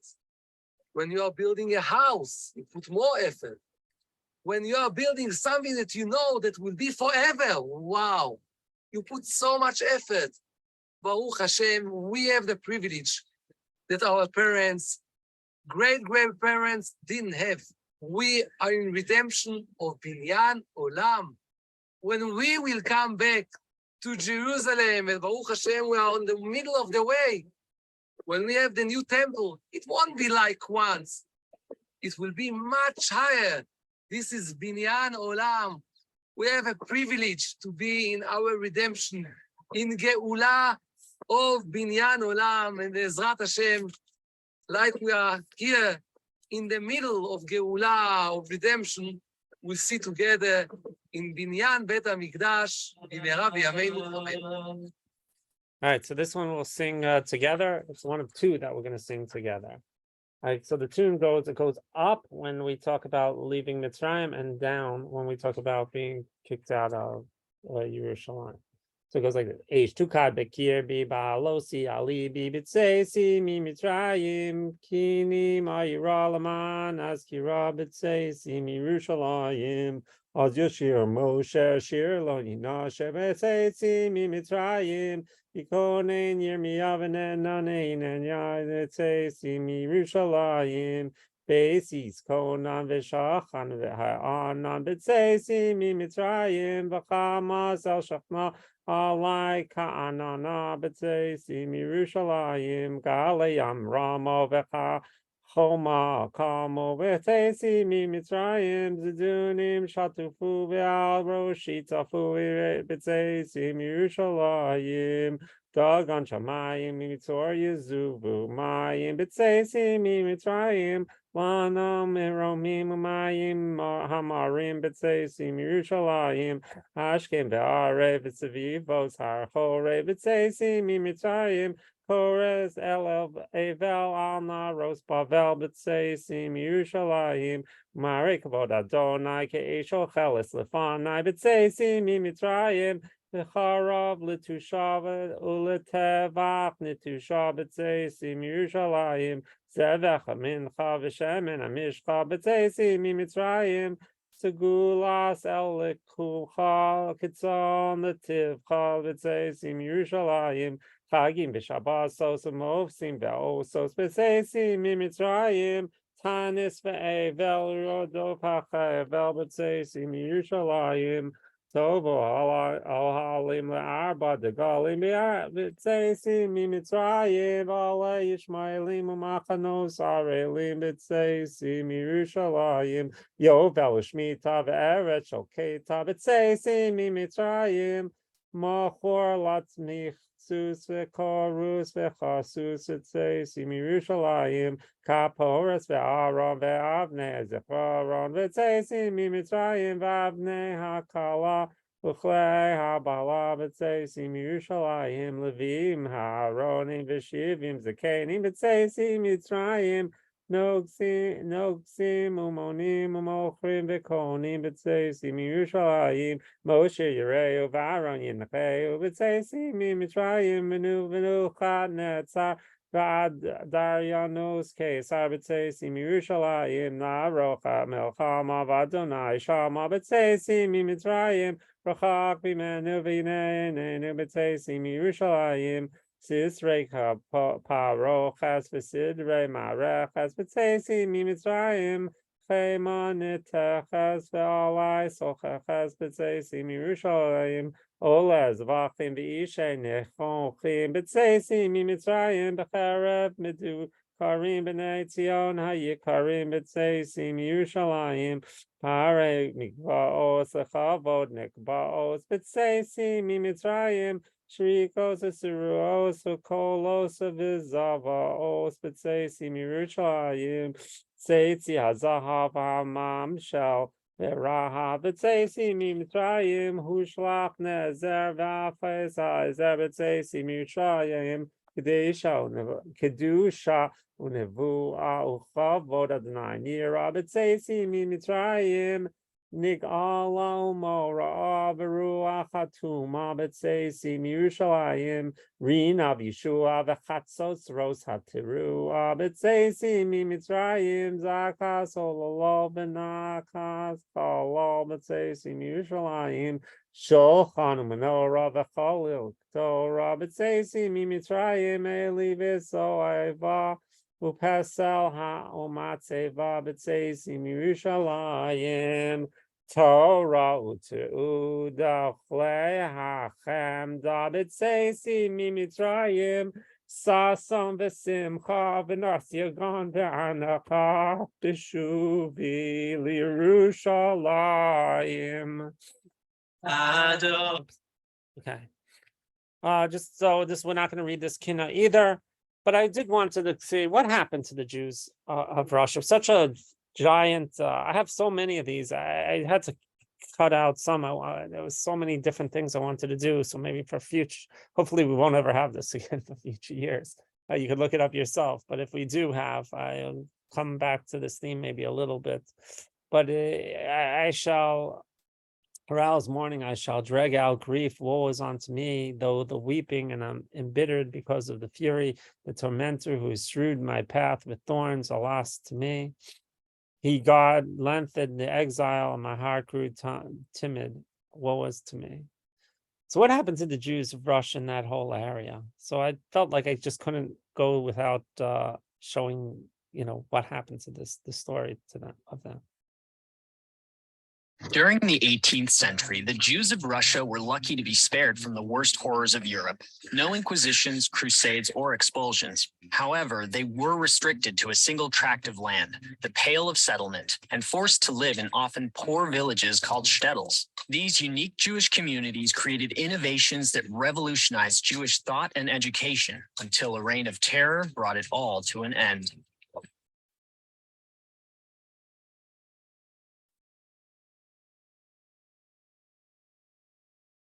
Beginning in 1772, Russia started annexing this area, and with it came an influx of Jewish merchants. Local merchants already living there felt threatened, and they accused these new merchants, the Jews, of being frauds and liars.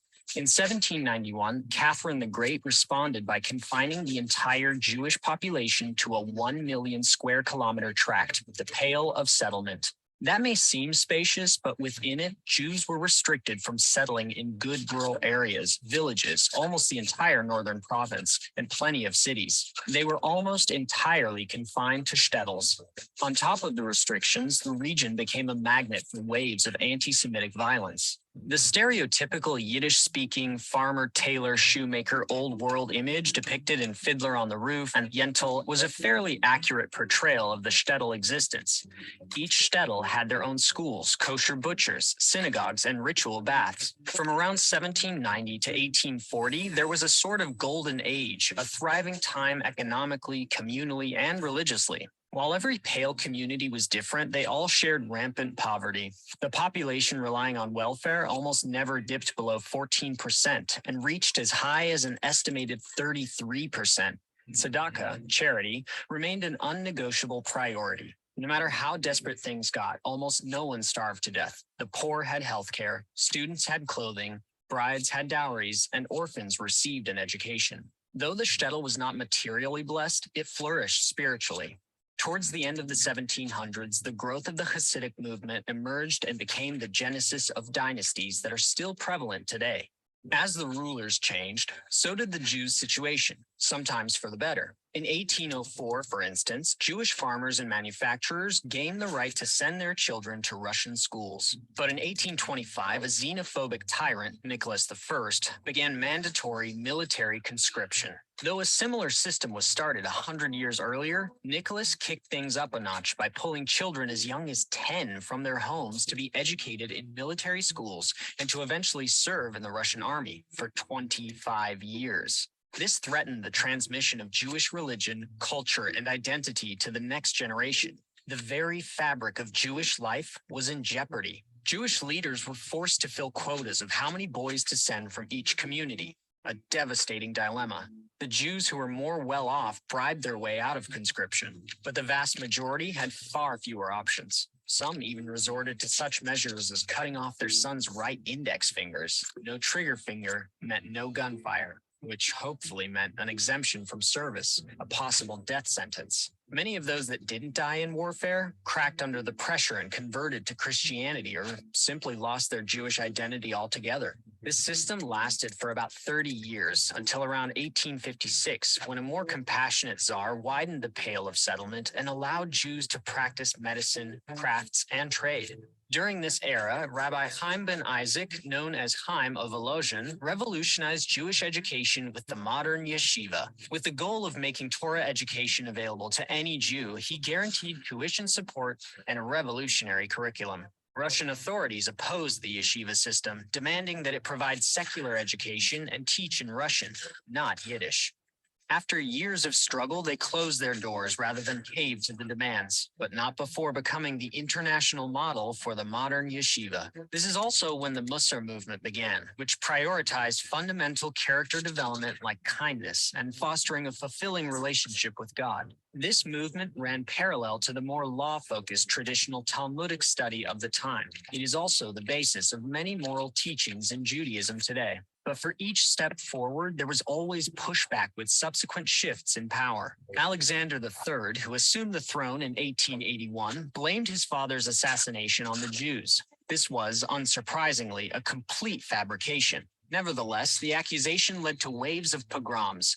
Though pogroms started as early as 1821 in Odessa, Ukraine, these violent attacks didn't become widespread until Alexander III. This wave kicked off the beginning of the end for the Pale communities. Jews were once again made to be the scapegoat of the nation's problems. New laws reinstated restrictions where Jews could live and own land outside shtetls. Arrests, beatings, and deportations became daily occurrences, not just for the lower classes, but also for the middle class and in the Jewish intelligentsia. The first Russian Revolution of the early 20th century failed to overthrow the Tsar, and this final period of the Tsarist system was particularly disastrous for the Jews. They were terrorized by as many as 284 pogroms, many of which were not only supported by, but often organized by the government. The violence resulted in over 50,000 Jews being murdered in the 4 years between 1903 and 1907. Most Jews realized that the end had come for Jewish life in Russia, and many who could moved. Around 2.5 million Jews emigrated from Russia between 1881 and 1914 to places like the United States, Western Europe, and what was known as the region of Palestine, the land of Israel. For many, it was to escape the pogroms. For others, it was a move towards a world of new opportunities and ideas away from the shtetl. The Pale of Settlement was officially abolished in 1917, and any remnant was destroyed in the Holocaust. Though the destiny of the Russian shtetl proved to be a tragic one, Jewish life inside was often rich and happy despite crushing obstacles. Innovations resulted in an enriched educational system for Judaism, personal growth, and revolutions in Torah study. Many of these changes have become essential aspects of how Judaism is lived today. The Russian persecution and isolation would ultimately strangle the shtetl way of life, but the ideologies, practices, traditions, and culture that emerged would outlast the Tsarist regimes that tried to destroy them.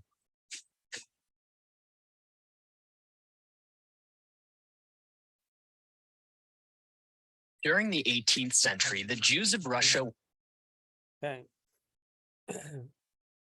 This next Kinnot 41 we'll read again with 2 minutes. It talks about the burning of the Talmud in 1242. This is actually on location. I found this video. It shows exactly the place where the Talmud, where this burnt. So I'm not going to watch the whole video. We'll just watch the first couple of minutes of the video, and then I want to go to show you a text on what happened with that. This Torah class is brought to you by TorahAnytime.com. Okay, thank you, Mayor. There was a lot of discussion about the appropriateness of the Mekaymis that we're visiting now, especially to come out into Torah during the 3 weeks and during the 9 days. But actually, what could be more appropriate than to go to the spot, which is the subject of one of the most stirring and moving of the Kinnos, Kinnom Membeis, written by the Maram of Rothenburg, Rav Meir of Rothenburg, who wrote the Kinnos, Shali Srufa Ba'esh. So you could stand here in the streets of Paris, and it seems like a busy city, but the stones of Paris are crying out for the burning of the Talmud that occurred in the year 1242. The King of France at the time was King Louis IX. He's known as Saint Louis, not for his righteousness, but rather for his zealousness against Jewish people, and especially the favor he showed that to Jewish apostates. There was one such Jewish apostate by the name of Nicholas Donin, who was especially vicious to his former co-religionists. He himself personally caused the baptism of 500 Jews of Anjou and Poitiers, which is, by the way, which is a rarity in French Jewry, because rarely did Jews of France convert. This was something that we read about in Spanish Jewry, but to have Jews in France convert, and the majority of Jews, 3,000 in all, converted, were murdered al Kiddush Hashem. Now, this is very important. Nicholas Donin, the apostate, realized something that even we don't see clearly. Namely, what is the backbone of the Jewish people? The backbone of Klal Yisrael is Talmud Bavli, is the Babylonian Talmud. And therefore, he made formal accusations to Pope Gregory IX that the Talmud contains passages heretical to Christianity. The Pope ordered all the copies of the Talmud to be confiscated. And March 3rd, 1240, while the Jews were in Shul, all the copies of Shas in Paris were confiscated. On June 12th, there was a public debate held between Nicholas Danin and 4 of the most eminent rabbis of the time, including Rabbi Chiel of Paris, Rav Moshe of Kusi. Anybody know who's Rav Moshe of Kusi? The Smag. And the verdict was a foregone conclusion.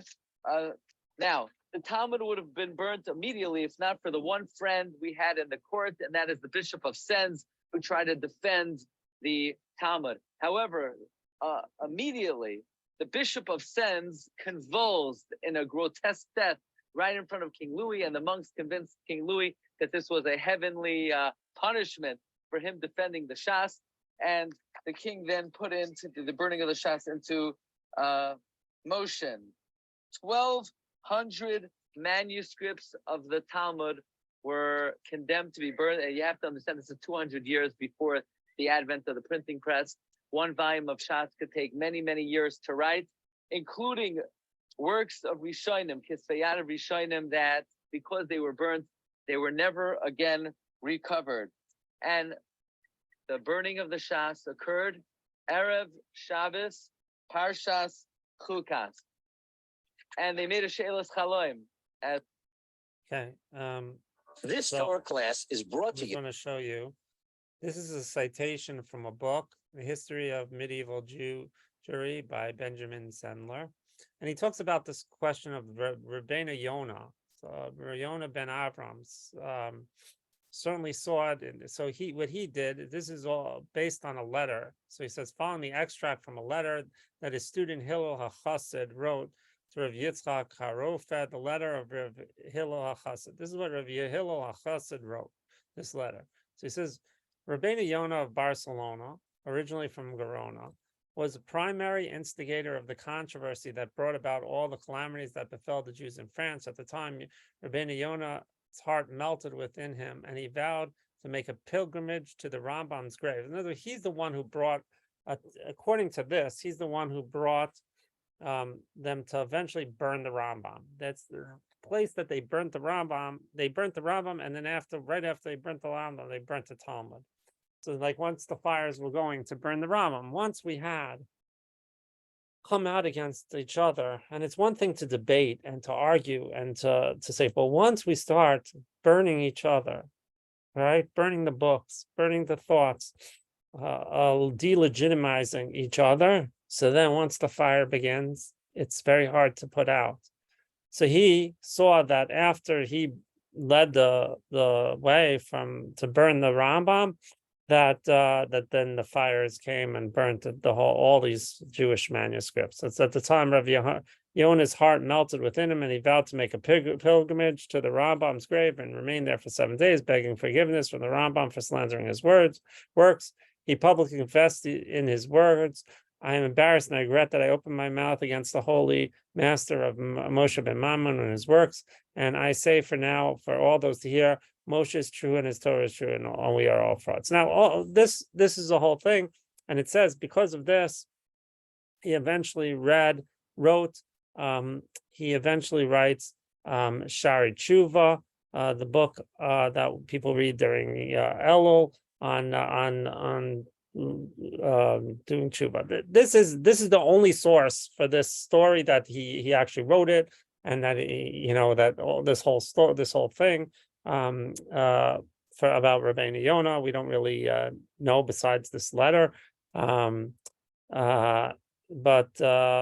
what we do know is that the Rambam's works were burnt, and right after the destroyed many manuscripts I spoke about in Shul, all these different manuscripts that could never be replaced. It's not just the Talmud. The Talmud we have, and we even have the parts that were the that were whited out. I actually saw a Talmud of Rabbi Berkowitz when I was at his house, Rabbi Yitzchak Berkowitz in Israel.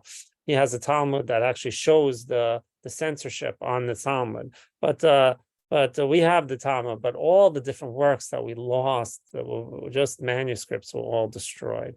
I'll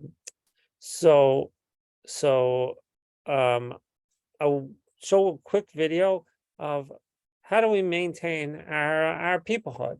And this is a big part of this this idea of the Kinnot and the idea of Jewish texts and Jewish traditions. And what does it mean to, how do we keep the Jewish people going? So Rabbi Sachs has a really nice video on that. Jews are an argumentative people. We are the only civilization known to me, all of whose canonical texts are anthologies of arguments. The prophets argued with God, the rabbis argued with one another, and each of those arguments is canonized. It's part of who we are. And we are people of strong views. We say the Lord is my shepherd, but no Jew was ever a sheep. I remember once having a dialogue with the Israeli novelist Amos Oz, and he began by saying, I'm not sure I'm going to agree with Rabbi Sachs on everything, but then on most things, I don't agree with myself. So we are ferocious arguers, and that's part of our strength, our ability to argue our sheer diversity, cultural and in every other way. But when it allows us to split apart, then it becomes terribly dangerous, because no empire on earth has ever been able to defeat us. But we have on occasions been able to defeat ourselves. It happened 3 times. In the days of Joseph and his brothers, when the Torah says they could no longer speak peaceably together, they sold him as a slave, and eventually they all landed up, or their grandchildren did, as slaves. The second time was just a few years after the completion of the first temple. Solomon dies, his son takes over, the kingdom splits in 2, and as Abraham Lincoln said, a house divided against itself cannot stand. And that was the beginning of the end of both the northern and the southern kingdoms. The third time was during the Roman siege of Jerusalem, when the Jews inside the besieged city were more busy fighting one another than the enemy outside. Those 3 splits within the Jewish people caused the 3 great exiles of the Jewish people. So if we can argue together and stay together, fine. But if we split apart, there is disaster. How then do we contain that diversity within a single people bound together in fate and in destiny? Well, I think there are 7 principles. Number 1, keep talking. Remember what the Torah says about Joseph and his brothers? Lo yachlu dabro le'shalom. They couldn't speak him to peace. In other words, says Rabbi Yonas Neibeshutz, had they kept speaking, eventually they would have made peace. So keep talking to one another. Principle 2, much more difficult. There's good news about the Jewish people and bad news. The good news is we're amongst the greatest speakers in the world. The bad news is we're among the world's worst listeners. Hence, rule 2, Shema Yisrael. Listen, Israel. Listen to one another. Hear what your opponent is saying. Listening is itself profoundly therapeutic. Number 3, remember why the law follows Hillel as against Shammai. The Talmud tells us that Hillel was humble and modest, but he taught the views of his opponents as well as his own. He taught the views of his opponents before his own. He labored to understand the point of view with which he disagreed. So rule 3, labor to understand the people with whom you disagree. Rule 4, never seek victory. Never, ever seek to inflict defeat on your opponents. Even Moses sought to defeat Korach in the most dramatic way possible by asking for the ground to open up and swallow him up, which it did. But it didn't end the argument. Because the next morning the people came and said, Atem hamitem etam Hashem, you killed the Lord's people. If you seek to inflict defeat on your opponent must, by human psychology, seek to retaliate by inflicting defeat on you. The end result is you win today, you lose tomorrow, and in the end, everyone loses. So don't think in terms of victory or defeat. Think in terms of the good of the Jewish people. 5, remember the principle of the book of Proverbs. As water reflects face to face, so does the heart of man to man. As you behave to others, they will behave to you. If you show contempt for other Jews, they will show contempt to you. If you respect other Jews, they will show respect to you. So if you seek respect, give respect. That's rule number 5. Rule number 6. Remember the ultimate basis of Jewish peoplehood. As Shimon Bar Yochai said, when one Jew is injured, all Jews feel the pain. We may not agree on anything, but we remain one extended family. And the thing about that is, if you disagree with a friend, tomorrow he may no longer be your friend, but if you disagree with your family, tomorrow they're still your family. So in the end, family is what keeps us together. And that's expressed in the principle, Kol Yisrael Arevin Zeh B'zeh, all Jews are responsible for one another. So remember rule 6, I don't need you to agree with me. I just need you to care about me. And principle 7, remember that God chose us as a people. He didn't choose only the righteous or only the saints or only the very, very holy people. He chose all of us. So that means it is as a people that we stand before God. It's a people as we stand before the world. The world doesn't make distinctions. Anti-Semites don't make distinctions. We are united by a covenant of shared memory, of shared identity, of shared fate, even if we don't share a faith. So remember, God chose us as a people, and it is as a people that we come before God and before the world. The sages said a very striking thing. They said, great is peace, because even if Israel is worshipping idols and there is peace among them, God will never allow harm to happen to them. Go think about that. So next time you are tempted to walk away from some group of Jews whom you think have offended you, make that effort, that gesture, to stay together, to forgive, to listen, to try and unite. Because if God loves each of us, can we try to do anything less?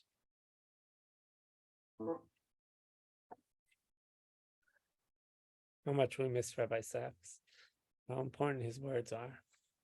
All right, we'll just take 2 quick minutes and read Kinnot number 41. Shalesh Surufa Be'esh.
Okay, we have a couple of more, just a couple more.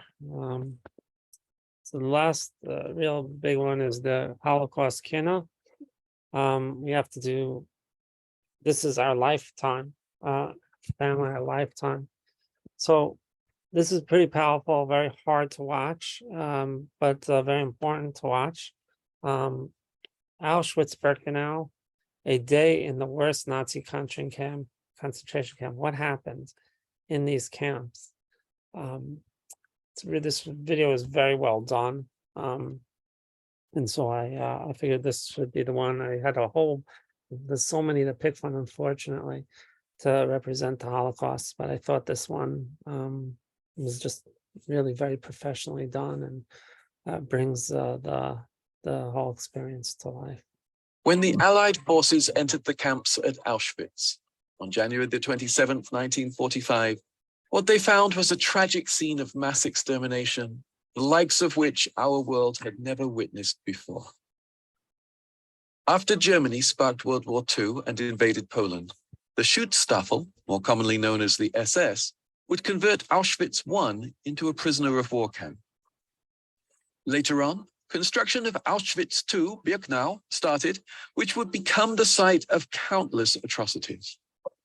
Of the 1.3 million people sent to Auschwitz, 1.1 million people were killed, and their remains desecrated. That in itself is a shocking figure. But the world would soon be shocked even more as survivors reported the ghastly truth of what had actually happened. When Hitler assumed control of Germany as the Chancellor from 1933 to 1945, he would implement a policy of mass extermination that had been cited by multiple right-wing extremists before him. And this policy of the Nazi ideology came to be known as the final solution to the Jewish problem. Before the start of World War II, Germany already had multiple concentration camps, which acted as detention centers for Jews, political prisoners, and other enemies of the Nazi state. But these were just the foreshadowing of what was to come, and not the full picture. As the Nazis invaded Poland, they set up concentration camps in Polish army barracks. The famous Rudolf Hess oversaw the development of this initial camp and was the camp's first commandant. The reason Auschwitz was chosen was probably because it was located at the junction point of 44 parallel tracks or railway lines that could easily be used to transport prisoners of war.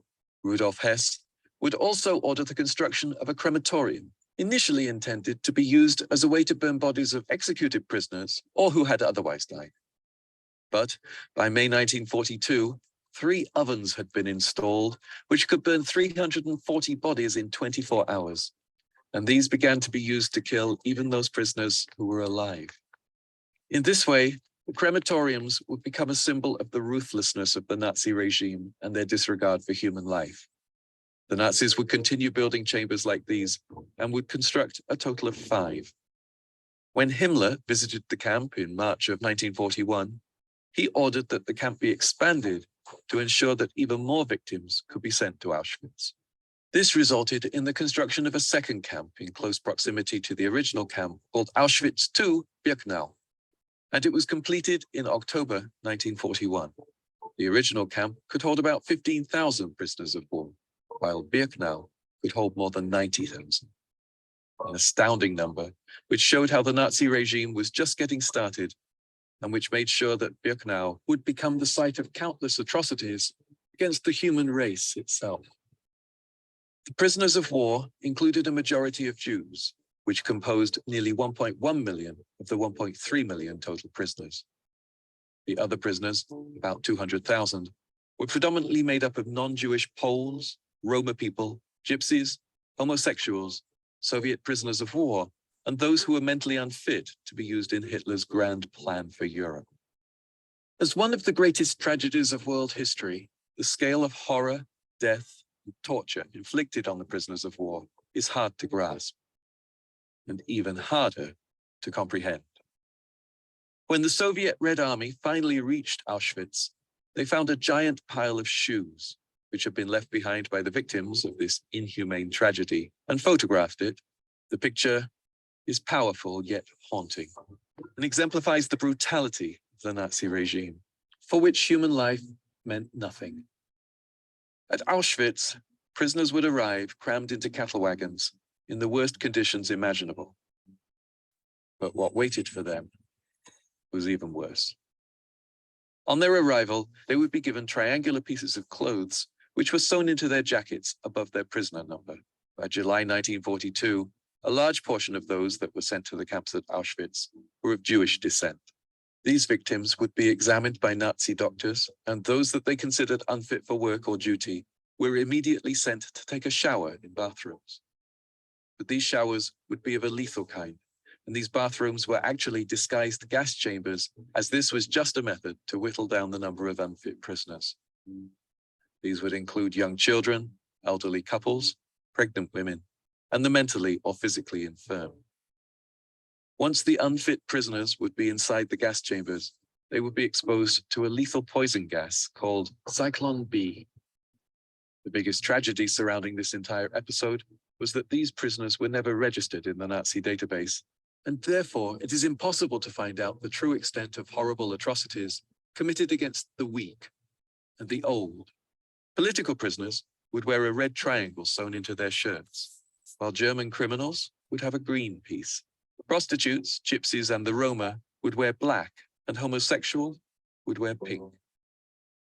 Jews would be forced to wear a yellow badge in the design of the Star of David, and in this way, prisoners would be differentiated into various factions. Furthermore, the nationality of a particular inmate was indicated by a letter stitched into their clothing. Because of this differentiation, a racial hierarchy began to be formed, with German prisoners at the top, followed by non-Jewish prisoners from various countries, while the Jewish prisoners would be at the bottom.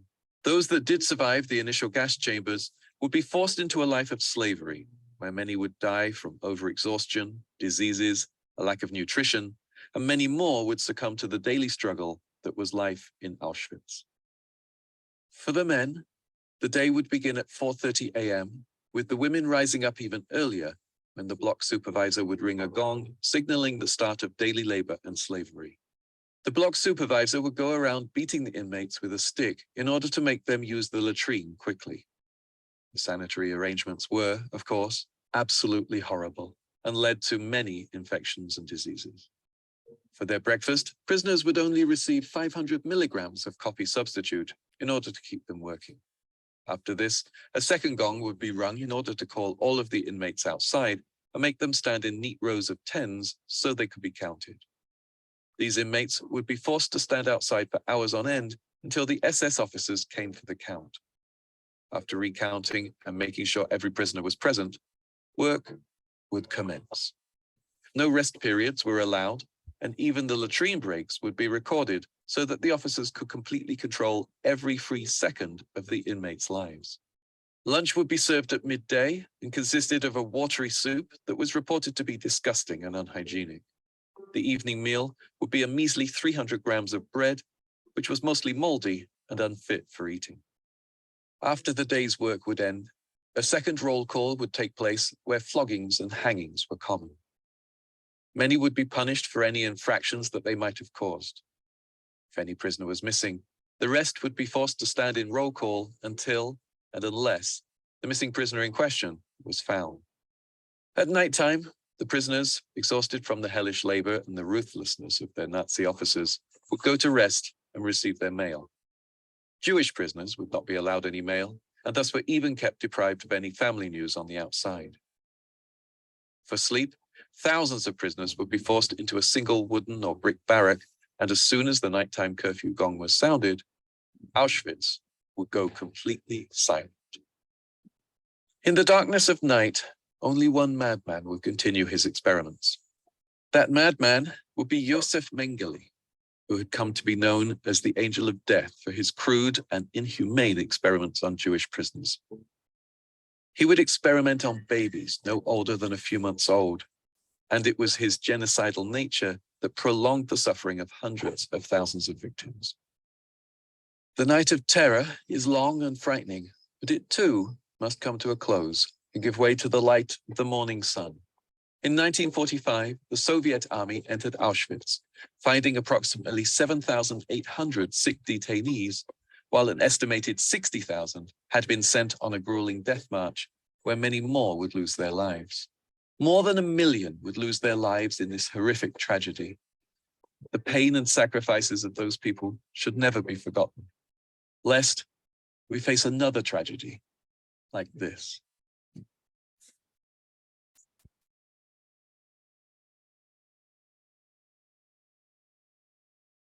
When the Allied forces entered the camp, I think that's enough for that. And so we have one more Kinnot, which is the one that we're going to all sing together, Elitzion, right beforehand. This is only, I think, a 2-minute. Rabbi Sachs wanted to end this, as we always do. We always end with hope. After all the struggles and after all the tragedies, we have hope for the future. And we know that, as we come together as a people, we could do great things, and so we have to work on that. That's definitely the theme. This Tisha B'Av is coming together, as it should be, as always, all Tisha B'Avs. So we'll end off with a 2-minute video of hope, and then we'll do Elitzion, and then again, the midday today is at 1:03. That's when you can get up onto a chair, and then we'll reconvene at 5:30. It's busy day.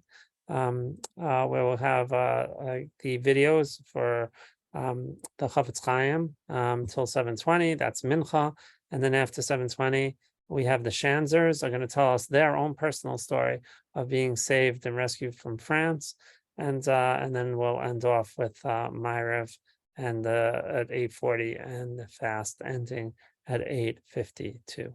So here's a 2-minute video of hope. It's the most haunting of all prophetic visions. The prophet Ezekiel saw a valley of dry bones, a heap of skeletons. God asked him, "Son of man, can these bones live?" Ezekiel replied, "God, you alone know." Then the bones came together and grew flesh and skin and began to breathe and live again.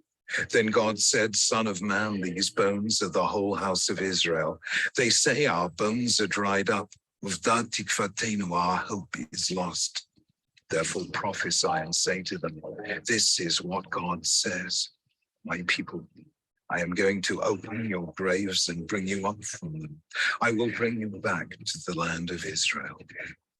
It was this passage that Naftali Hertz Imber was alluding to in 1877, when he wrote in the song that became Israel's national anthem, Hatikva, the phrase Od lo Avda Tikvatenu, our hope is not yet lost. Little could he have known that 70 years later, 1/3 of the Jewish people would have become in Auschwitz and Treblinka and Bergen-Belsen a valley of dry bones. Who could have been blamed for saying, our bones are dried up, our hope is lost? And yet, a mere 3 years after standing eyeball to eyeball with the angel of death, the Jewish people, by proclaiming the state of Israel, made a momentous affirmation of life, as if it had heard across the centuries the echo of God's words to Ezekiel, "Ve'eveti etchem el admat Yisrael." I will bring you back to the land of Israel. And a day will one day come when the story of Israel in modern times will speak not just to Jews, but to all who believe in the power of the human spirit as it reaches out to God, as an everlasting symbol of the victory of life over death, hope over despair. Israel has taken a barren land and made it bloom again. It's taken an ancient language, the Hebrew of the Bible, and made it speak again. It's taken the West's oldest faith and made it young again. It's taken a tattered, shattered nation and made it live again. Israel is the country whose national anthem, Hatikva, means hope. Israel is the home of hope.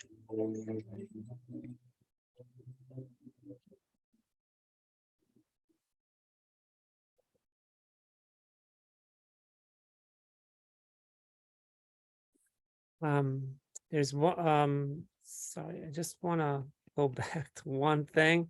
I the first person to send in their, I think I must have it here. Here it is. Sorry, Davida.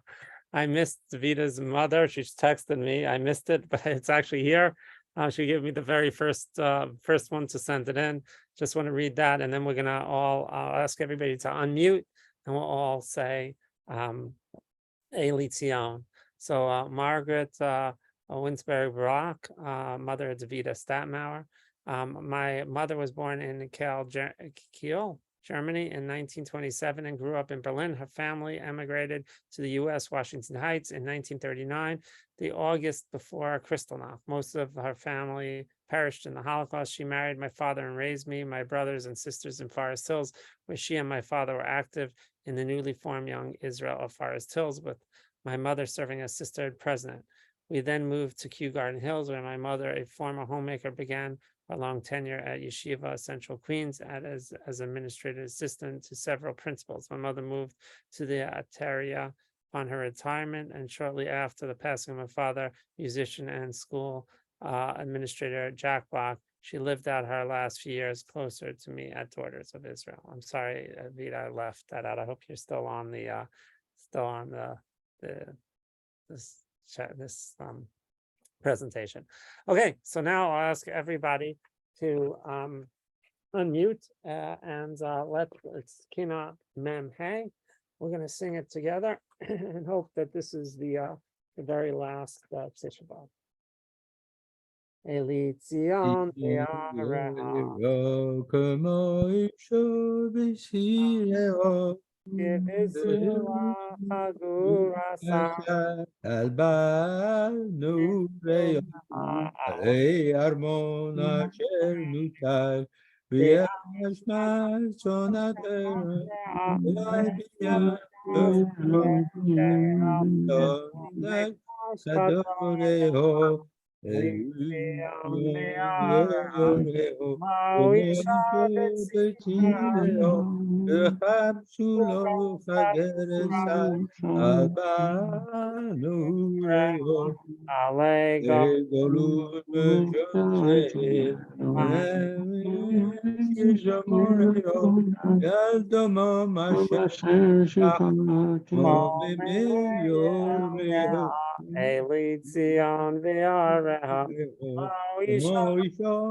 Thank you all for attending.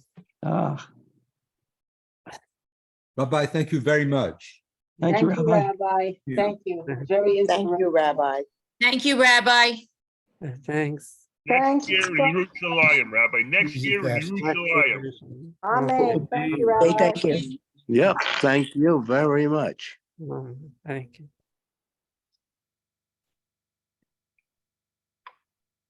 Thank you. Thank you. Thanks, so Rabbi. much. Thank you. Start pressing leave. Thanks. Sorry, Davida, but No problem. No problem. I got just it. I told Tali to go on and I thought I missed it because Bork was first. I thought maybe I just must have clicked it because I tried to do it in alphabetical order. yeah. No, So, it actually was totally fine. It was a beautiful, beautiful Thank you. program. Thank you, Haley and Nora. It was a beautiful program. Thank you. Thank you. That was an amazing program you put together, Rabbi. An easy fast. You too. Have. Thank you so much.